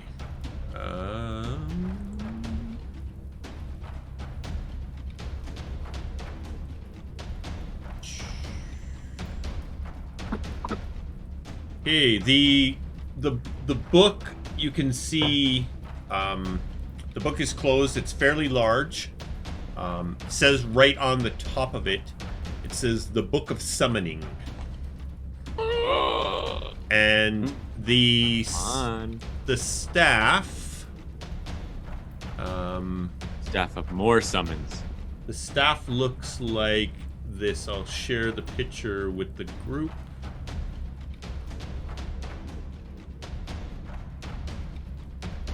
Oh, that is cool. Is that like gold through there? Or is it Crystal. amber? Crystals. It's crystal. So it's like glass kind of near the bottom and like Yeah. fragments at the top kind of thing. That's sick. Topaz? Is that Tiger's Eye? What is this? That's my birthstone. Tiger's Eye's my birthstone. Is that amber? Or... It's a healing Oh. stone. It's kind of like, you know. All right. Okay. You That's probably my have turn. grabbed both of them. That is your... Actually, I'm going to give you both items here, just Okay. so we can take care of that housekeeping. So cool. Well, guys, we can get out of here. We don't need to fight this second statue. No. Is the door open? Get out of here, everyone. We've got what we've came for, I believe. There's no need to shed any more blood, Kogaan. You've proven your valor. Yes, Okay, only blood. both. is You ours. should have both those items in your inventory now. And Landis, that's no. When it distributes, it just I see. automatically makes that Okay. change sound. You get 0. Yeah. 0 gold. Which takes us to Kogaan. All right. I will move half my movement so that I am still nearish my allies who are going to end up farther away, so I can lend a hand if need be. and I will take the dodge action, which I have. Excellent. Nightingale. So is this statue still kind of forming? Yeah. So think of I'll use the analogy. Remember on Star Trek when the transporter and they were starting to materialize? That's what you're seeing. Cool. Okay. With that knowledge, I will cast Silent Image. And I will create a duplicate of us. Here. Okay. And then I will run towards the door. Here. Run away! Let's get out of here. I've thrown up a distraction. Okay, Douglan. Yeah, I'm gonna take the dodge action right where I'm at. Nice. Team Armor Bros. We've got the shield. We've got the shields. Okay. We're the best around.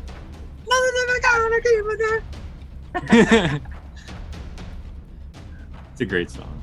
I love Karate Kid. Yes. Just 1 second here. I have to do. Fun fact, those movies still hold up. They do. Hey, are you still one and large part two. or no? Oh yeah, I'm still large. You're still large. Okay. Cool. The statue rematerializes, I'm large for another 3 rounds. and Lafferty. So it has rematerialized now and is standing on the pedestal. Okay. Sprint! Yes. Dash. We will follow you through the door. If it I mean, at 60 would take me out the door if it's open. Is it open? It is still open. Yeah. Yep. You Yeah, got a I'll- rod in the way. We'll Don't grab forget the that rod. when we leave. Yeah. Yeah, I'll have Douglan grab it. So you're out the door, sir? Yeah, because it's got 10 more feet. So You are out the door. I can't take you out the door, but we will just remove you from the map. You go. Lafferty's disappeared into the void. Oh no! Landis. Book and staff in hand. I too will dash out of here. And I think 60 just gets me out of the door. As he runs by Kogaan and Douglan, he'll be like, fall back. There's no need for us to be here anymore. There's no more bloodshed needed, friends. You are out the door. Which takes us to Kogaan. All right, Kogaan will put a giant, meaty paw on Douglan's shoulder and say, "I will see you out there." And the ground shakes a little bit as he goes running out through the door. And as he makes his way to the door, he'll shrink down to get through. Just And- gonna say, you're gonna have to drop to all fours and crawl out, or no. I'll end the effect as I'm passing through. Nightingale's life flashes before his I was eyes. going to say, he bowls Nightingale out of the way. I mean, at that size, I could just pick up Nightingale and take him out if he wants. He might like it. No, Right. but then I gotta get small. Then I gotta get small. you are out the door, Nightingale. I imagine. Nightingale moves his illusion to in front of us to try to create a bit of a distraction, and then is out the door. All right. You two are gone. That takes us to Douglan. Come on, Douglan, prove yourself. This is your fight, man. Yeah, exactly. You got this. You got Dang it. this. Paladin has 25, click, grab the enough immovable burst damage that he rod, might be able and to pull it off with a full bounce. spell slot. Yeah, good. All crit. right. hoping Okay, to- now you are all this big slab is parallel with the hallway. You are all standing out in the hallway. What are you We will going to close do? the door. Definitely slam that All thing. right. So Douglan removed the immovable rod. You swing the wall back to the way it was, and you hear an audible click as it goes back to the position it was in originally. And Landis will remove the cube and push the Pedestal. pedestal out of the way. Okay. Kind of putting everything back to where it was. Yeah. All They'll right. never know we were here. Very nice. And Except for the that looks like a blood all over the place. fantastic spot to call an end to the night. Damn. Oh, Well done. Well done. That was fun. you were close, dude. You were close. Death was breathing down your neck. Yeah. It was exhilarating. I know, eh? Is that awesome? Well, That was that is a great job. Hey, Colin, thanks for making this happen tonight, bud. Oh, Yeah. it's been Your what I've schedule and been. everything? Yeah. So we're good 2 weeks from now, December 10th, which was the scheduled play date. We will be Yep. back again. To our And, viewer out there, December 10th, we'll see you. yeah, absolutely. Thanks, viewer. JD. And I will sign us out, and we can have a quick chat afterwards. Any Gosh, housekeeping? about how great we are. Yeah, exactly. We'll just give each other high fives and virtual pats on the back and all that. And yeah, thanks, guys. And I guess we'll be back together on Thursday for Tavern Talk about tonight. Woo! So I'll sign us out. Thanks, guys. And we'll be back at it December 10th.